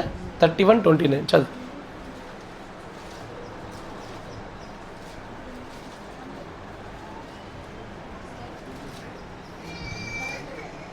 చదవండి.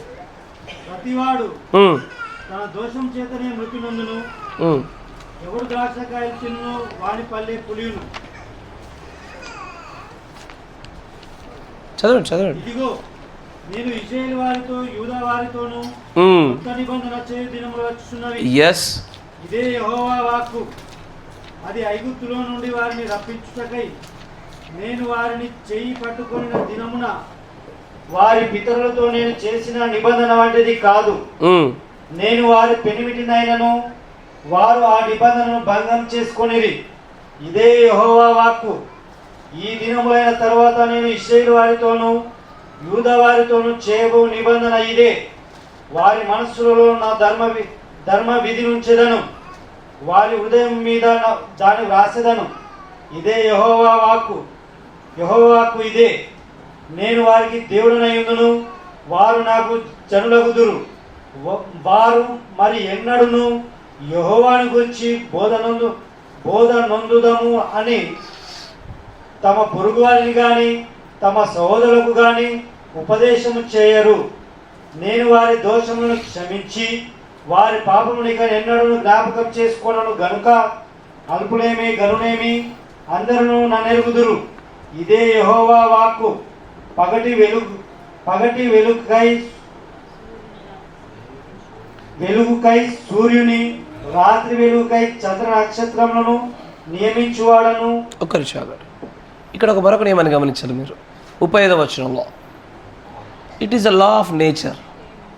జాగ్రత్తగా గమనించండి. ఆయన వెలుగుని ఏలుటకు, చీకటిని ఏలుటకు ఆయన ఈ సృష్టి అంతటికి కూడా కొన్ని నియమాలు పెట్టాడు. సముద్ర తీర తరంగాలకు కూడా హద్దులు నియమాలు పెట్టాడు ఆయన. కాలాలకు నియమాలు పెట్టాడు ఆయన. ప్రకృతి నియమాలు కూడా ఉన్నాయి. అయ్యో కరెక్టేనా? జాగ్రత్తగా గమనించాడు. తర్వాత ఇంకొంచెం ముందుకు చదవండి. రాత్రి వెలుగుకై చంద్ర నక్షత్రములను నియమించువాడును, దాని తరంగములు ఘోషించున్నట్లు సముద్రమును రేపువాడునగు యెహోవా ఆ మాట సెలవిచ్చుచున్నాడు. సైన్యములకు అధిపతియగు యెహోవా అని ఆయనకు పేరు. ఆ నియమములు నా సన్నిధిని ఉండకుండా పోయిన ఎడల ఇశ్రాయేలు సంతతి వారు నా సన్నిధిని ఎన్నడను జనముగా ఉండకపోవును. ఇశ్రాయేలు వారు నా సన్నిధిని ఎన్నటిగా జనముగా ఉండరా? ఏ నియమం ఇది? ఏ నియమాలు తీసుకొని రావాలి ఆయన దగ్గరికి? ఆయన పాత నిబంధనల గురించి మాట్లాడుతున్నాడా, తర్వాత చేయబోతున్న కొత్త నిబంధనల గురించి మాట్లాడుతున్నాడా? జాగ్రత్తగా వినండి. నేను ఇదిగో కొత్త నిబంధన చేయబోతున్నా, కొత్త నియమాన్ని పెట్టబోతున్నా. ఇజ్రాయేల్ వారు నా దగ్గరికి వస్తున్నారంటే ఈ నియమాన్ని తీసుకునే రావాలి, లేకపోతే నేను చేర్చుకోను. అయ్యా 1,44,000 మంది యెహోవాని బట్టి వస్తారా, యేసుక్రీస్తుని బట్టి వస్తారా? అయ్యా ఇప్పుడు మనం ఎత్తబడిన తర్వాత ఆమేన్, ఇలాంటి పదాల కన్నా సొంత డబ్బా కొట్టుకోవాలి అప్పుడప్పుడు. ఆమేన్. 1,44,000 మంది తర్వాత రావాలి. మరి సహదాసుల లెక్క వారు రెండో ప్రపంచ యుద్ధాల్లో, మొదటి ప్రపంచ యుద్ధాల్లో వారు మరణించిన తీరు చూస్తుంటే యెహోవా కోసం మరణించారు వాళ్ళు. యేసు వారికి బయలుపరచబల్లా. మరి 1,44,000 మందికి యెహోవా కోసం మరణిస్తారా, యేసుక్రీస్తు కోసం మరణిస్తారా? ఎవరికి సాక్షాత్తంగా మరణిస్తారు? అబ్సల్యూట్లీ యేసుక్రీస్తు కోసం మరణించాలా వాళ్ళు. వారు పాత నిబంధన ఆ నిబంధన కూడా వాళ్ళు రారు.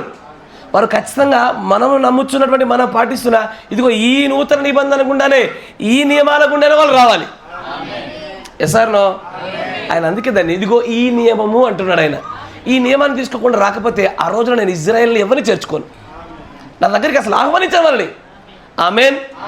అందుకే గమనించండి, ఇటువైపు రాస్తున్నదాన్ని. నూతన నిబంధన, బా గట్టిగా మాట్లాడినారు బ్రదర్. ముందు వచ్చిన వాళ్ళు మీకేమైంది? మీ స్వరాలు రావా? Praise the Lord. జాగ్రత్తగా గమనించండి. ఇక్కడ చాలా చూడండి, ఇప్పుడు కొత్త నిబంధనను కూడా దేవుడు నియమంగానే చూస్తున్నాడు. ఎందుకంటే పాత నిబంధనకు నియమం కాబట్టి. యోహాను సువార్త తీయండి, మీకు స్పష్టతను కలగజేస్తా. యోహాను సువార్త 19వ అధ్యాయం 7వ వచనం. అందుకు యూదులు, నియమం ఉందా యూదులక?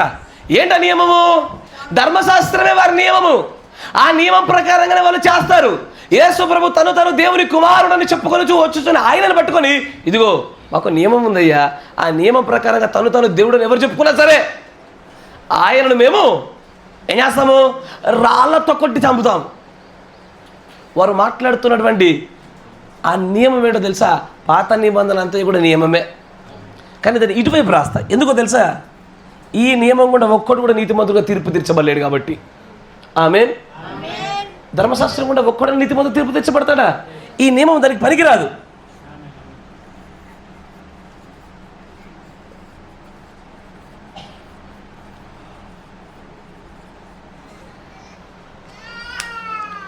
పాత నిబంధన నియమము.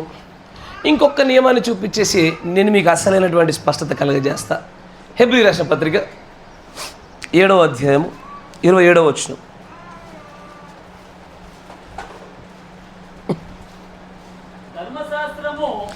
ధర్మశాస్త్రము గమనించండి, ఇగో ఈ పాత నిబంధన నియమాల గుండా వస్తే ఏం జరుగుద్ది? ఇక్కడ బలహీనత కలిగినటువంటి మనుషుల్ని యాజకులుగా పెడతారు. అలాంటి మనుషుల్ని మాత్రమే వారు బలులు అర్పించడానికి ముందుకు పెడతారు. దేవుని తర్వాత వారికి ఆ స్థానాన్ని ఇచ్చగలిగేటువంటి ఒక రూపంలో పెట్టి చూపిస్తారు. ఎక్కడ? పాత నిబంధనలో. ఎసార్లో. కానీ తర్వాత చదవండి. ధర్మశాస్త్రమునకు తరువాత వచ్చిన ప్రమాణపూర్వకమైన వాక్యము నిరంతరమును సంపూర్ణ సిద్ధి పొందిన కుమారుని నియమించెను గనుక. ఇక్కడ వినండి, ఒక కాపరిని పెడుతున్నారంటే, అంటే ఒక యాజకుని పెడుతున్నారంటే వారి ధర్మశాస్త్ర సంబంధమైన నియమాలను బట్టి జరగాల. ఎవరిని పడితే వారిని కాపరిగా యాజకునిగా పెట్టడానికి వీల్లేదు. ఖచ్చితంగా అతను లేవి వంశానికి చెందినవాడై ఉండాలా. దాంట్లో అతడు కూడా శిక్షణ పొందుకున్నవాడై ఉండాలి. లేవీలందరూ యాజకులు కాదు, లేవీలో ఉండి దానిలో శిక్షణను పొందుకున్నవారే యాజకులు. కానీ ఈ నియమము పాత నిబంధన గుండా వస్తున్న నియమావళి. కానీ క్రీస్తు వారు ఈ నియమం గుండా రాలేదు. ఆయన క్రీస్తు ఈ నియమం గుండా రాలే. ఆయన వచ్చిన నియమము మెల్కీసెదెకు క్రమం చొప్పున వచ్చాడు. ఆయన మెల్కీసెదెకు నియమం వేరు. మెల్కీసెదెకు ఒక మనిషి వల్ల పెట్టబట్టే నియమాలు కావవి. ఒక మనిషి వచ్చి అభిషేకిస్తే అభిషేకించబడేవి కావవి. మనుష్యుల యొక్క నియమాలను బట్టి కానీ పాత నిబంధన నియమాలను బట్టి జరిగేది కాదవి. ఆమేన్. యేసుక్రీస్తు వారి ఏ గోత్రం అయ్యా? మరి యాజకుడు ఏ గోత్రం నుంచి రావాలి? పాత నిబంధన యొక్క నియమాల గుండా ఆయన పెట్టబడినవాడు, నియమించబడినవాడు కాదు. పాత నిబంధన కింద చూస్తుంటే అసలు ఆయన యాజకుడిగా ఉండడానికి అర్హుడే కాదు. Yes sir. కానీ ఇది ఈ నియమాల గుండా వచ్చేది కాకుండా అది ప్రత్యేకమైనటువంటిది. తల్లియు తండ్రియు కులము గోత్రము ఏది లేనటువంటి ఒక గోత్రం గుండా వచ్చిన యాజకత్వం అది. ఆ నియమాల గుండా వస్తున్నది. ఈ రెండింటిని చూసారా? జాగ్రత్తగా గమనించండి. మొదటిది, మేలు చేయబోతుంటే కీడు జరుగుతుంది. జరుగుతుందా లేదా? మీరు విన్నారుగా, చాలాసార్లు చెప్పాను. నేను 1 నిమిషం చెప్తాను అంతే. మీరు ఏదైనా సరే మంచి చేయడం ప్రయత్నం చేస్తారనుకో, మరొకటికి ఎప్పుడు కీడే అది. అంతేనే కదయ్యా? ఎల్లవేళ ఏదో ఒకటి మేలు చేసామనుకోండి, మరొకటికి కీడే. మీకు ఎదురు కూడా చెప్పా, నాతో పాటు బస్సులో ప్రయాణం చేస్తున్న ఒక సహోదరి వాళ్ళ పిల్లలకి వాళ్ళ కుటుంబానికి నాతో పాటు వచ్చినటువంటి ఆ కారులో వాళ్ళకి లిఫ్ట్ ఇద్దామని చూస్తుంటే ఆటో వాడు బండ బూతులు తెచ్చాను అన్నాడు. చూస్తుంటే చదువుకున్నలాగా ఉన్నావు, ఆ పొట్ట కొట్టేవని తెచ్చాడు వాడు. వీళ్ళకి మేలు చేయబోతుంటే అతనికి నష్టం కలిగింది. కరెక్టేనా? అంతే కదా? పాము కప్ప కథ. కప్పని కాపాడదామా, ఆకలితో పాము ఏడుస్తుంది. పామును వదిలేద్దామా, ఏది పాముని చంపేద్దామా, పాము ఏడుస్తుంది. సార్, దేన్నైనా ఒకదాన్ని కాపాడే ప్రయత్నం చేస్తామా, ఏదో ఒకదానికి బాధే, దేనికి ఒకదానికి నష్టం కలుగుతూ ఉంటుంది. అందుకొరకే ఎంతసేపైనా చూడండి, కొన్నిసార్లు మేలు చేయబోతుంటే కీడు జరుగుతుంది. ఈ నియమాన్ని దృష్టిలో పెట్టుకోలేదనుకోండి, మీ సహోదరులతో కొన్ని మార్లు మీకు భేదాభిప్రాయాలు వస్తాయి. స్పిరిట్ ఆఫ్ స్ట్రైఫ్ రావడానికి ఒక కారణం ఇది కూడా. ఆ నియమాన్ని మీరు గుర్తుపెట్టినప్పుడు ఖచ్చితంగా జయించగలుగుతారు. రెండోది, పాప నియమం చెప్పాగా. పాప నియమం అందరికి ఒకేలాగా ఉండదు, అందరికి ఒకేలాగా ప్రవర్తించదు, అందరికి ఒకేలాగా అందరిపైన ఒకేలాగా నడవదు కూడా. మనుషుల నియమము, మరణ నియమము, ప్రకృతి నియమము, పాత నిబంధన నియమము, ఇదిగో ఈ నియమాల గుండా ఏ ఒక్కరు కూడా ఆయన భారీగా మలచబడలేరు, ఆయన రాజ్యంలోకి పోలేరు. ప్రకృతి నియమం కూడా రాశారు. ప్రకృతి నియమాల గుండా మనం నిజంగానే దేవుని రాజ్యానికి వెళ్తామా? We are in the age of astronaut అంటాడు ఆయన. అంతేనా? వ్యోమాగాములు నివసించే కాలంలో మనం నివసిస్తున్నాం. ఇప్పుడు ఇంకా ఈ నియమాలు మన పైన పనిచేయవు. వధువు అద్భుతాలు చేయాలంటే ప్రకృతి నియమాలను ఉల్లంఘించాలా? కరెక్టేనా? పడకూడని వర్షం పడకూడని సమయంలో పడమంటే పడాలా? ప్రకృతి నియమానికే విరోధము. యెహోషువ సూర్యుని ఆగమంటే అక్కడ ఆగిపోయినాడు ఆయన. ప్రకృతి నియమాలకు విరోధము. సముద్రాలు పాయాలు చేయబడాలా? ప్రకృతి నియమాల ప్రకారం అసలు జరగకూడదు. అది చనిపోయినోడు అట్టగే చచ్చిపోవాలా, మళ్ళీ తిరిగి వెనక్కి రాకూడదు, అది మరణ నియమము. Yes sir. ఇదిగో ఈ నియమాలన్నిటినీ ఒకటి జయిస్తే తప్ప పరలోక రాజ్యంలోనికి వధువుగా వెళ్ళడం అనేది అసాధ్యం. నా మాట వింటున్నారా? ఇటువైపు చూస్తే అవన్నీ పర్యాయ పదాలే. అవన్నీ కూడా ఒకటే ఒక నియమం, దైవ నియమం అంతే. పేర్లు మార్చి వాడాడు అక్కడ అంతే. ఏమని? దైవ నియమము, యెహోవా నియమము, స్వాతంత్రం ఇచ్చే నియమము, దేవుని నియమము, జీవమునిచ్చేటువంటి నియమము, శాశ్వత క్రియల నియమము, నూతన నిబంధన నియమము, అవన్నీ కూడా ఒకటే. అన్నీ దైవ నియమం కిందికి వచ్చేస్తాయి. ఆమేన్. కానీ ఇప్పుడు ఒక మాట చెప్తాను. పరిశుద్ధాత్మను కనుక పొందుకోవడానికి ఆసక్తి కలిగి దేవుని ఆత్మను ఆశ్రయించుతున్న వ్యక్తి, తనలో దేవుని ఆత్మ కుమ్మరించబడము అధికమైన తలాంతుల్లో జరుగుతున్న కొలది అతడిలో దైవికమైన ప్రేమ అంచెలంచెలంచెలంచెలుగా ఎదుగుతూ ఉంటుంది. అతడు ఎదుటివారికి హాని చేయడం కానీ, ఎదుటివారు చేసిన హానిని కానీ జ్ఞాపకం చేసుకోవడంలో నెమ్మది ఆ బలహీనత జయిస్తూ ఉంటాడు. అటువైపు జయించుతున్న ప్రతి ఒక్కడు ఈ నియమాలన్నింటినీ జయించగలుగుతాడు. కానీ ఇంతకీ మనం ఆత్మను పొందుకున్నామా లేదన్న విషయానికి సాక్ష్యం ఏంది? రుజువేంటి? గుర్తేంటి? దైవికమైన ప్రేమ ఉందా లేదా? అసలు ఆ పరిశుద్ధ దైవికమైన ప్రేమ కారణమగినటువంటి ఆ పరిశుద్ధాత్మ ఉందా లేదా అన్న విషయానికి రుజువేంటి? అంటే వీటిని జయించడానికి జీవఫలాలు. కానీ ఆత్మ ఉందా లేదని చెప్పడానికి ఎట్లా చెప్పగలుగుతారు? ఓకే, వర్తమానంలోకి ఒక 15 సంవత్సరాలు అవుతుంది వచ్చి చెప్పొచ్చా? అయ్యా, you can judge a tree by it's fruit. యేసుప్రభు వారు ఇచ్చిన కొలమానాన్ని తీసుకోవాలి. మీరు దాని ఫలాలను బట్టి ఆ చెట్టుని నిర్ధారించవచ్చయ్యా. ఆమేన్. అంతేనా కదా? నిజమైనటువంటి పరిశుద్ధాత్మ పొందుకున్న ఏ వ్యక్తి అయినా సరే పరిశుద్ధాత్మ వలన కలిగిన ఈ వర్తమానాన్ని ఎన్నడూ తృణీకరించడు. ఎందుకంటే పరిశుద్ధాత్మను పొందుకొని ఉన్నాడు అన్నదానికి అత్యంత ప్రాధాన్యమైనటువంటి, అది అత్యున్నతమైనటువంటి పరీక్ష, అదే గుర్తు ఏంటంటే ఈ గడియ వర్తమానాన్ని ఎన్నడూ తృణీకరించాడు ఆయన.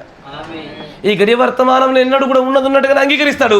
ఇది అతడు ఆత్మ పొందుకు. ఎందుకంటే దేవుడు తన వాక్యానికి తానే విరుద్ధంగా ఏది చేయడు. కరెక్టేనా? ఎస్. ఇప్పుడు ఒక విషయం చూపిస్తాను. గలతీ రాసిన పత్రిక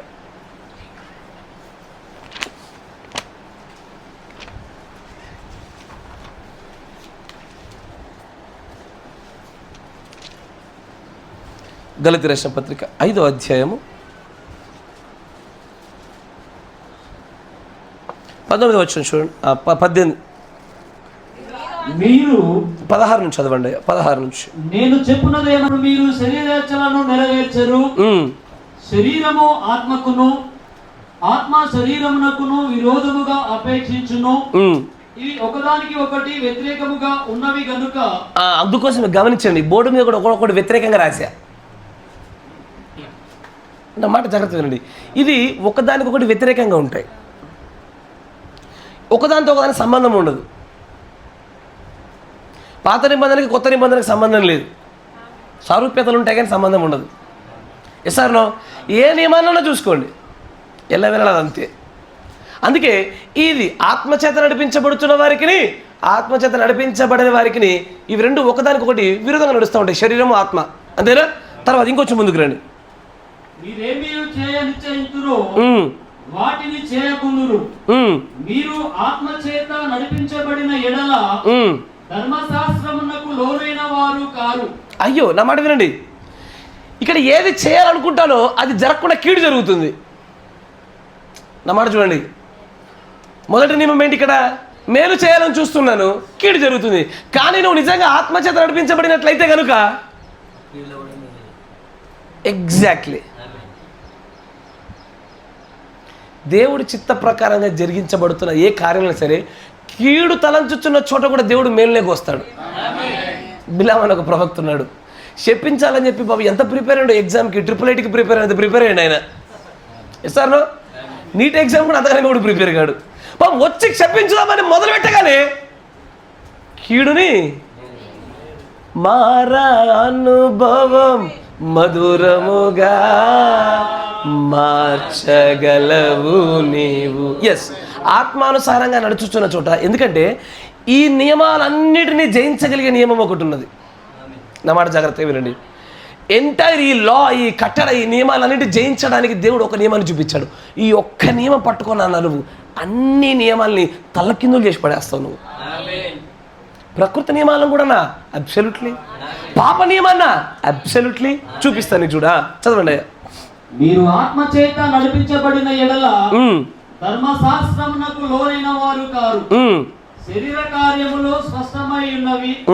అవేవనగా జారత్వము, అపవిత్రత, కామకుతము, విగ్రహారాధన, అభిచారము, ద్వేషములు, కలహము, మత్సరములు, క్రోధములు, కక్షలు, భేదములు, విమితములు, అసూయలు, మతకలు, అల్లరితో కూడిన ఆటపాటలు మొదలైనవి.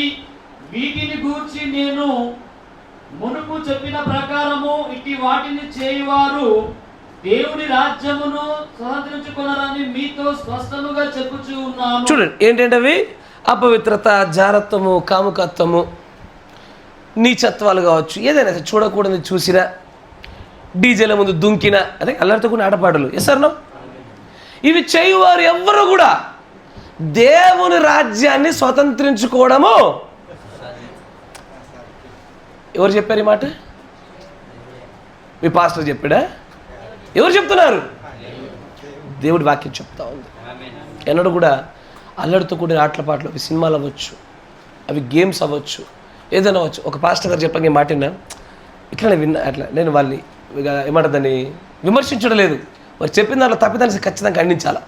ఇట్లుండి మై సన్ అంటే ఇంగ్లీష్ పాస్టర్ ఆసక్తి పెరుగుతుంది చాలామందిలో. మై సన్ పక్కన నా కొడుకు, he loves to play PUBG, అతనికి పబ్జీ అంటే తో ఇష్టం అన్నాడు పక్కన ఆయన. పబ్జీ అంటే ఇష్టమని చెప్తున్నావా నీ కొడుక్కి? He always takes my phone, నా ఫోన్ ఎప్పుడు తీసుకొని ఆడుతూ ఉంటున్నాడట. పబ్జీ డిస్ట్రిబ్యూషన్ చంపేసేది, వైలెన్స్. పాస్టర్ కొడుకులు తన పాస్టర్లు ఆడిస్తున్నారు. వాళ్ళు అల్లరితో కూడిన ఆటలు పాటలు ఏదైనా సరే దేవుని రాజ్యంలోనికి తీసుకురావు. ఈ శరీర కార్యాలు చేస్తూ నాలో దైవికమైన ప్రేమ ఉందని చెప్పుకుంటున్నామా? భక్తిపరులం అంటున్నామా?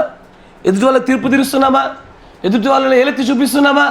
మనకంటే పెద్దగా భ్రమపరచబడిన వాడు ఎవడు లేడు. ఇంకా వాస్తవమేనా? అంగీకరిస్తున్నారా లేదా? అంతేనా కదా? ఎప్పుడన్నా చూడండి, సాధారణంగా పెళ్ళిళ్ళ దగ్గర మరణాల దగ్గర బయటపడతారు చాలామంది. ఎక్కడెక్కడ పెళ్ళిళ్ళ దగ్గర చావుల దగ్గర బయటపడిపోతారు. ఆ శరీర కార్యాలన్నీ బయటపడతాయి. పెళ్ళిళ్ళ దగ్గర వాడు వస్తాడు బంధువు, రే నోడే ఒక కొడుకు చేయరా, పోయిరా, మాకు తెప్పిరా, మాకు మళ్ళీ తెప్పిస్తావారా, కరిగిపోతారు. SR no? మరణాల దగ్గర చావుల దగ్గర. ఎందుకంటే ఈ మాట వాస్తవం. అనుభవజ్ఞులు గల సేవకులకు చెప్పిన మాట ఇదే. చాలామంది వాళ్ళ జీవితకాలం చూసి చెప్పారు. మరణాల దగ్గర పెళ్ళిళ్ళ దగ్గర వాళ్ళ భక్తి ఎంత బయటపడిపోద్దాయా? ఆ ఏ బీజమో ఆత్మానుసారంగా నడుస్తున్న బీజమా, లేదా శరీర కార్యాలను బట్టి నడుస్తున్న బీజమా? మన కార్యాలే, మన క్రియలే, మన ఫలాలే నేను ఏ చోట ఏ విత్తనమో చూపించేది. మనం ఇంకొకరిని అడగాల? మనకు మనమే తీర్పు తీర్చుకున్న వారుగా నిలబడిపోతాము. కానీ ఇప్పుడు చెప్పిన వాటికి విరోధంగా కొన్ని విషయాలు ఉన్నాయి. అంటే వేరే వ్యత్యాసంగా అపోజిట్ మరికొన్ని విషయాలు ఇప్పుడు జనం అంటాడు. అయితే ఆత్మఫలమేమనగా ఆత్మల ఫలమేమనగనా? ఆత్మఫలమేమనగనా? ఆత్మ ఒక్కటే, వరాలు వేరు. ఆత్మ ఒక్కటే, ఫలాలు వేరు. ఆత్మ ఒక్కటే, దూతలు వేరు. ఆత్మ ఒక్కటే, వర్తమానాలు వేరు. సార్ది సంఘకాలంలో 31 పేర్లు అంటాడు ఈ మాట. ఏమని తెలుసా? One spirit but several messengers. It is a one spirit, several messages. ఒక్కొక్క సంఘకాలకు ఒక్కొక్క వర్తమానం తీసుకొచ్చింది ఒక్కడే ఆత్మ. కానీ వర్తమానాలు వేరు, వర్తమానికులు వేరు కదా. దాన్ని కొత్త ప్రవక్త అంటాడు, ఒక డైమండ్ మీరు తీసుకున్నప్పుడు కనుక దాని కూడా ఒకే ఒక్క కాంతిని మీరు ప్రసరింపజేయండి. ఆ ఒక్క కాంతి 7 కాంతులుగా విభజించబడుతుంది. ఒకటే కాంతి 7గా మారింది. ఒక్కడే దేవుడు, కానీ 7 నేత్రములు కలిగిన వాడు. ఎస్ఆర్నో? అందుకే ఇదే మాట మనం కనుగొంటాం. ఆయనకు ఉన్నటువంటి ఆ 7 నేత్రాలు ప్రపంచం అంతటా చూస్తూనే ఉన్నాయంటే ఆయన. అంటే 7 కనులు ఉన్నాయా? 7 ఆత్మలు ఉన్నాయా? కాదు. ఒక్కటే ఆత్మ 7 కార్యాలు 7 సంఘ కాలాల దశలో చేస్తూ వస్తున్నాయి. ఆమేన్ అంటూ ఇక్కడ కూడా ఈయన ఆత్మఫలాల గురించి మాట్లాడుతూ ఉంటాడు. చూడండి ఏమంటాడు, చూడండి. అయితే ఆత్మఫలం ఏమనగా ఆత్మ ఒక్కటే, ఫలాలు వేరు వేరు. ఈ ఆత్మ నీలో ఉంటే ఈ ఫలాలన్నీ ఒక్కొక్కటి నీలో వృద్ధి చెందుతూ వస్తాయి. ప్రేమ, సంతోషము, సమాధానము, దీర్ఘశాంతము, దయాలత్వము, మంచితనము, విశ్వాసము, సాత్వికము, ఆశా నిగ్రహము. వీటి గురించి నేను తర్వాత చెప్తాను. వీటిపైన ప్రత్యేక వర్తమానం చెప్పడానికి ఎందుకంటే ఇవి ఒకరోజు చెప్పేవి కావు. కానీ ఈ ఆత్మల యొక్క ఈ ఫలాలు, ఈ ఆత్మ ఫలము నీలో వృద్ధి చెందడం మొదలు పెట్టాలంటే నీకు పరిశుద్ధాత్మ కావాలా? Without the spirit of holy ghost వీటిని ఎప్పటికీ నువ్వు ఫలించలేవు. కరెక్టేనా? కానీ ఒక్కసారి ఈ ఆత్మ ఫలమును ఫలించడం మొదలు పెట్టావనుకో, తర్వాత వచనం ఉంటుంది చూడండి ఒకసారి. ఎట్టి వాటిని పరిశుద్ధాత్మను పొందుకొనడం వలన వచ్చే ఫలాల వలన, ఇదిగో ఇలాంటి వాటి వలన విరోధమైన నియమం ఏదీ లేదు. ఏ నియమమైనా సరే, మేలు చేయబోతే కీడు జరిగే నియమమైనా సరే, పాప నియమమైనా సరే, మరణ నియమమైనా సరే, ప్రకృతి నియమమైనా సరే, పాత నిబంధన నియమమైనా సరే, ఏ నియమైనా సరే పరిశుద్ధాత్మ యొక్క అభిషేకం గుండా వచ్చేటువంటి ఫలాల వల్ల కలిగేటువంటి వాటి ఎదుట ఏ నియమం నిలబడదు. ఇట్లాగే ఒకసారి దావీదు వచ్చాడు. పాత నిబంధన నియమాలు ఉన్నాయి. ఏంటది? లేవీయుడు యాజకుడు తప్ప ఎవ్వడు ముట్టదు దేవాలయ సముఖపు రొట్టెల్ని. ఇది నియమం అయ్యా. ఈ నియమాన్ని దాటితే చచ్చిపోతారు. కానీ తనతో పాటు ఉన్నవారు ఆకలిగా ఉంటున్న వారి పట్ల ఆయనలో దైవికమైన ప్రేమ పుట్టుకొచ్చింది. ఆ ప్రేమ ఈ నియమాన్ని జయించింది. ఆ ప్రేమ ఎదుట నియమాలు నిలబడవయ్యా. ఆ ప్రేమ ఎదుట ఈ నియమాలు ఏవి పనిచేయవు. దేవుని ప్రవక్త మాట్లాడ తెలుసా, love even controls the nature. అందుకనే ప్రకృతి మనం రాశా ఆయన చెప్పిన దాన్ని బట్టే, లేదు మన సొంత జ్ఞానం ఏం లేదు, కానీ ప్రేమ ప్రకృతి నియమాలను సైతము మారుస్తుంది, నియంత్రిస్తుంది అంటాడు ఆయన. ఆయన ఒకసారి నిలబడినాడు, పరిశుద్ధాత్మను పొందుకున్న వ్యక్తి, దైవికమైన ప్రేమలో ఉన్న వ్యక్తి. కలుగునుగా కంటే శూన్యంలోంచి ఉడతలు కలిగాయి. అది ప్రకృతి నియమాలకు విరుద్ధం. అది ప్రకృతి నియమాలలో సంథింగ్లోంచి సంథింగ్ వస్తుంది, నథింగ్లోంచి రాదు. అది ఏదో ఒక పదార్థంలో నుంచే పదార్థం రావాలి, కానీ శూన్యంలోంచి రాదు. కానీ ఆయన ఉన్నటువంటి ఆ స్థానం ఎలాంటి తెలుసా, ఆత్మ ఫలములు పొందుకున్నటువంటి స్థలంలో ఉన్నాడు కనుక ప్రకృతి నియమాలను సైతము నలిచేశాడు ఆయన. మూడో ఇడుపులో ద ఫైనల్ స్క్వీజ్లో కూడా వధువు ఈ నియమాలన్నిటి యొక్క తోలు తీస్తుంది. అది ప్రకృతి నియమాల లెక్కలకు కూడా చూడదు. అది ఎలా పడితే అలా ప్రతి నియమాన్ని తీసి పడేస్తుంది. అయ్యా, ఈరోజు మనం పాప నియమానికి అత్యధికంగా లోబడిపోయాం, తెలుసా మీకు? కరెక్టేనా? ఆ పాప నియమం చేత తెలిసి తెలియకుండా చాలాసార్లు పడిపోతున్నాం, లేస్తూ ఉన్నాం, కింద మీద పడుతూ ఉన్నాం. అందుకే ఇక్కడ చెప్పిన అదే మాట ఆయన ఒక మాట అన్నాడు, ఏమో తెలుసా, ఈ నియమాలన్నీ కప్పబడాలంటే ప్రేమించండి, ప్రేమ అనేక పాపములను. ఈ ప్రేమ ఎదుట ఈ నియమాలు వర్తించవు. ప్రేమ ఎదుట ఈ నియమాలన్నీ కొట్టేస్తానంటున్నాడు ఆయన. ఇదిగో ఇందులో చెప్పబడిన ఏ నియమం చేతైనా సరే నీకు తెలిసి తెలియకుండా ఇంతవరకు నువ్వు తప్పిదల పడ్డావా, just step into the divine love. దైవికమైన ప్రేమలోకి వచ్చి క్షమించి ఎదుటివాడు చేసిన అపకారాన్ని మనసులో ఉంచుకోకుండా, అమర్యాద నడవకుండా, డంబంగా ప్రవర్తించకుండా, నిజంగా క్రీస్తు ప్రేమించినట్టుగానే ప్రేమించడము నువ్వు మొదలుపెట్టిన మరో సెకండ్లోనే ఇదివరకు ఈ నియమాల గుండా నీ పైన వేలాడుతున్న ప్రతి పాపాన్ని తన రక్తం చేత కప్పేస్తాడు ఆయన. దైవికమైన ప్రేమలో ప్రతి నియమము చెల్లచెదరవ్వాల్సిందే అని అంటాడు. ఆ ఆత్మీయమైనటువంటి ఫలాలు ఉన్నాయ్యా. దైవికమైన ప్రేమలో ఉన్నవాడు ఈ ఫలాలు ఫలించగలుగుతాడు. ఈ ఫలాల గుండా వస్తున్నటువంటి ఆ విశ్వాసి ఎదుట ఏ నియమము నిలబడదు. అందుగురించే పౌలు గారు అంటారు, ఏమని తెలుసా, ఏది ఈ మాటను పట్టుకుని అంటాడు, అన్నీ చేయదగినవి కానీ అన్నీ చెయ్య. దైవికమైన ప్రేమలో నాకు అన్ని చేయ అధికారం ఉన్నది. నేను అనుకుంటే ఇదిగో వీరిపైన అగ్నిగంధకాలు కుర్రింగా కంటే కురుస్తాయి, నేను కురవని నేను చెప్పను. నేను ఇప్పటికిప్పుడే ప్రభు రాజ్యానికి వెళ్ళాలనుకుంటున్నా, తీసుకోమంటే ప్రభు తీసుకెళ్తాడు, నేను చెప్పను.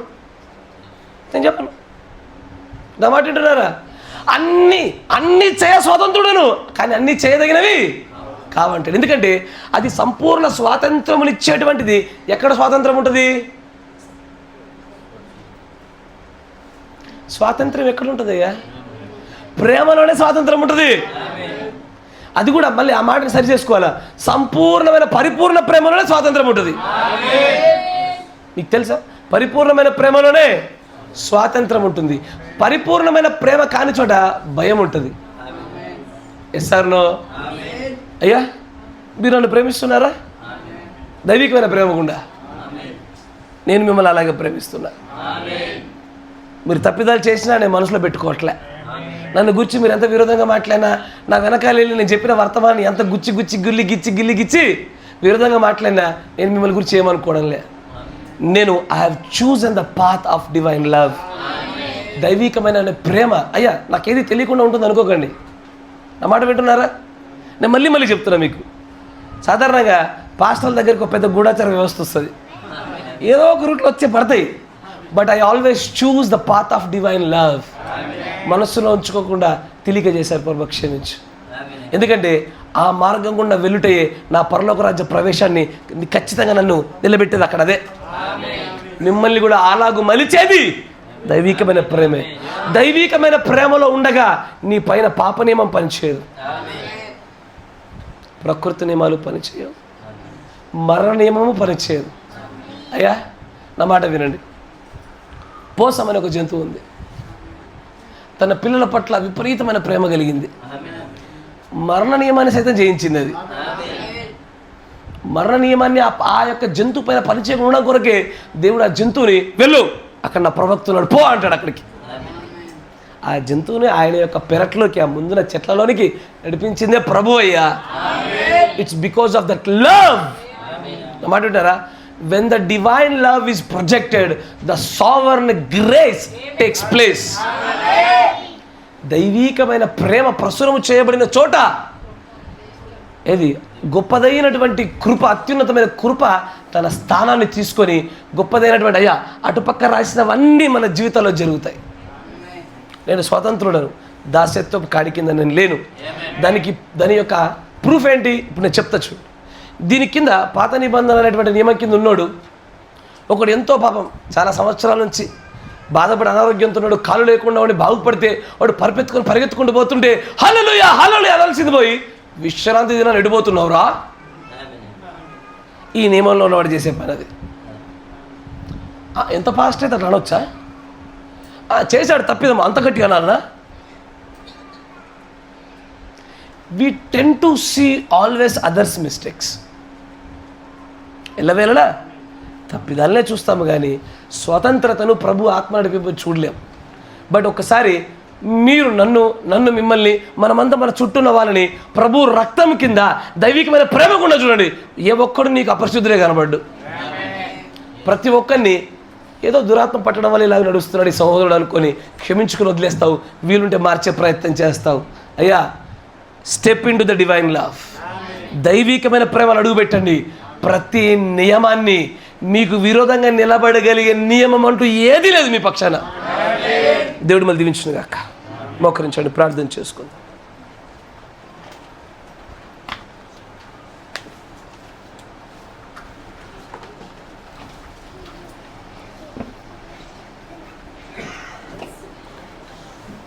బైబిల్ తప్ప వేరే గ్రంథం లేదు,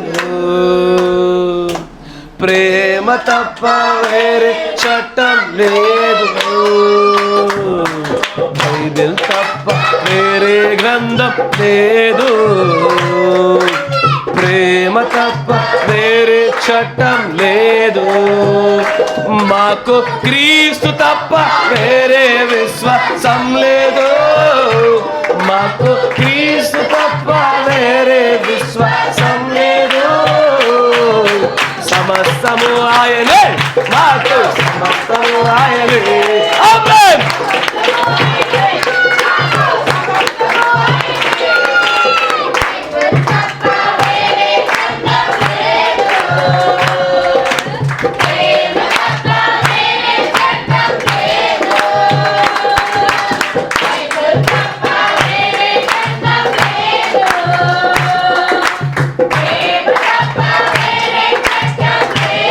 praise the lord. Amen.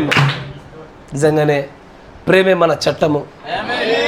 The love is our law. అంతేనా? ప్రేమ అనేది మన నియమము. ఆ నియమం మన దగ్గర ఉండగా, ఆ నియమానికి మనం లోబడుచుండగా, ఆ దైవికమైన ప్రేమ నియమానికి లోబడుచుండగా మన దగ్గర మనకు విరోధంగా నిలబడగలిగే నియమం అంటూ ఏది లేదు లోకంలో. ప్రతి నియమాన్ని జయించగలుగుతాం. If you want to control every law, step into the law of divine love. ప్రార్థన చేసుకుందాం. మన మధ్యలో ఉన్నటువంటి సహోదరులు మోషేష్ బ్రదర్ గారు ప్రార్థన చేస్తారు. స్తోత్రం స్తోత్రం స్తోత్రం స్తోత్రం. మాట్లాడిన విధానం బట్టి నీకు వందనములు, స్తోతులు, స్తోత్రం చెల్లించున్నాం తండ్రి. అవును తండ్రి ప్రభా, ఈ లోకంలో తండ్రి ప్రభా ఆ దైవ నియమమే తండ్రి ప్రభా అన్ని నియమాలను జయించేదిగా. అవును తండ్రి ప్రభా మరి నాయన, ఇదిగో మా ఎడల మీ అత్యధికమైన కృప ఉంచి తండ్రి ప్రభా మరి నాయన రీతిని బట్టి నేను స్తుతిస్తా ఉంటున్నాం తండ్రి. ఇదిగో తండ్రి ప్రభా ఇంతవరకు తండ్రి రీతిని బట్టి నీకు స్తుతులు, వందనాలు, కృతజ్ఞత వందనాలు, స్తోత్రం చెల్లించున్నాం ప్రభా. గడిచినటువంటి దినాల్లో తండ్రి ప్రభా ఈ నియమాలు తండ్రి ప్రభా మాలో అనేకంగా పనిచేసి ఉంటున్నాయి ప్రభా. నాయన మా అందరి బట్టి మేము పాపులమై ఉంటున్నాం, మమ్మల్ని క్షమించవలసిందిగా ప్రార్థన చేస్తున్నాం ప్రభా. నాయన తండ్రి ప్రభా ఆ దైవికమైనటువంటి ప్రేమను తండ్రి ప్రభా మాకు అనుగ్రహించవలసిందిగా ప్రార్థన చేస్తున్నాం ప్రభా. ఇదిగో తండ్రి ప్రభా, ఇదిగో మేలైనది మాకు అనుగ్రహింపజేసి తండ్రి ప్రభా ఆ యొక్క తండ్రి ప్రభానికి వందనాలు ప్రభా. దైవికమైనటువంటి ప్రేమలో ప్రభా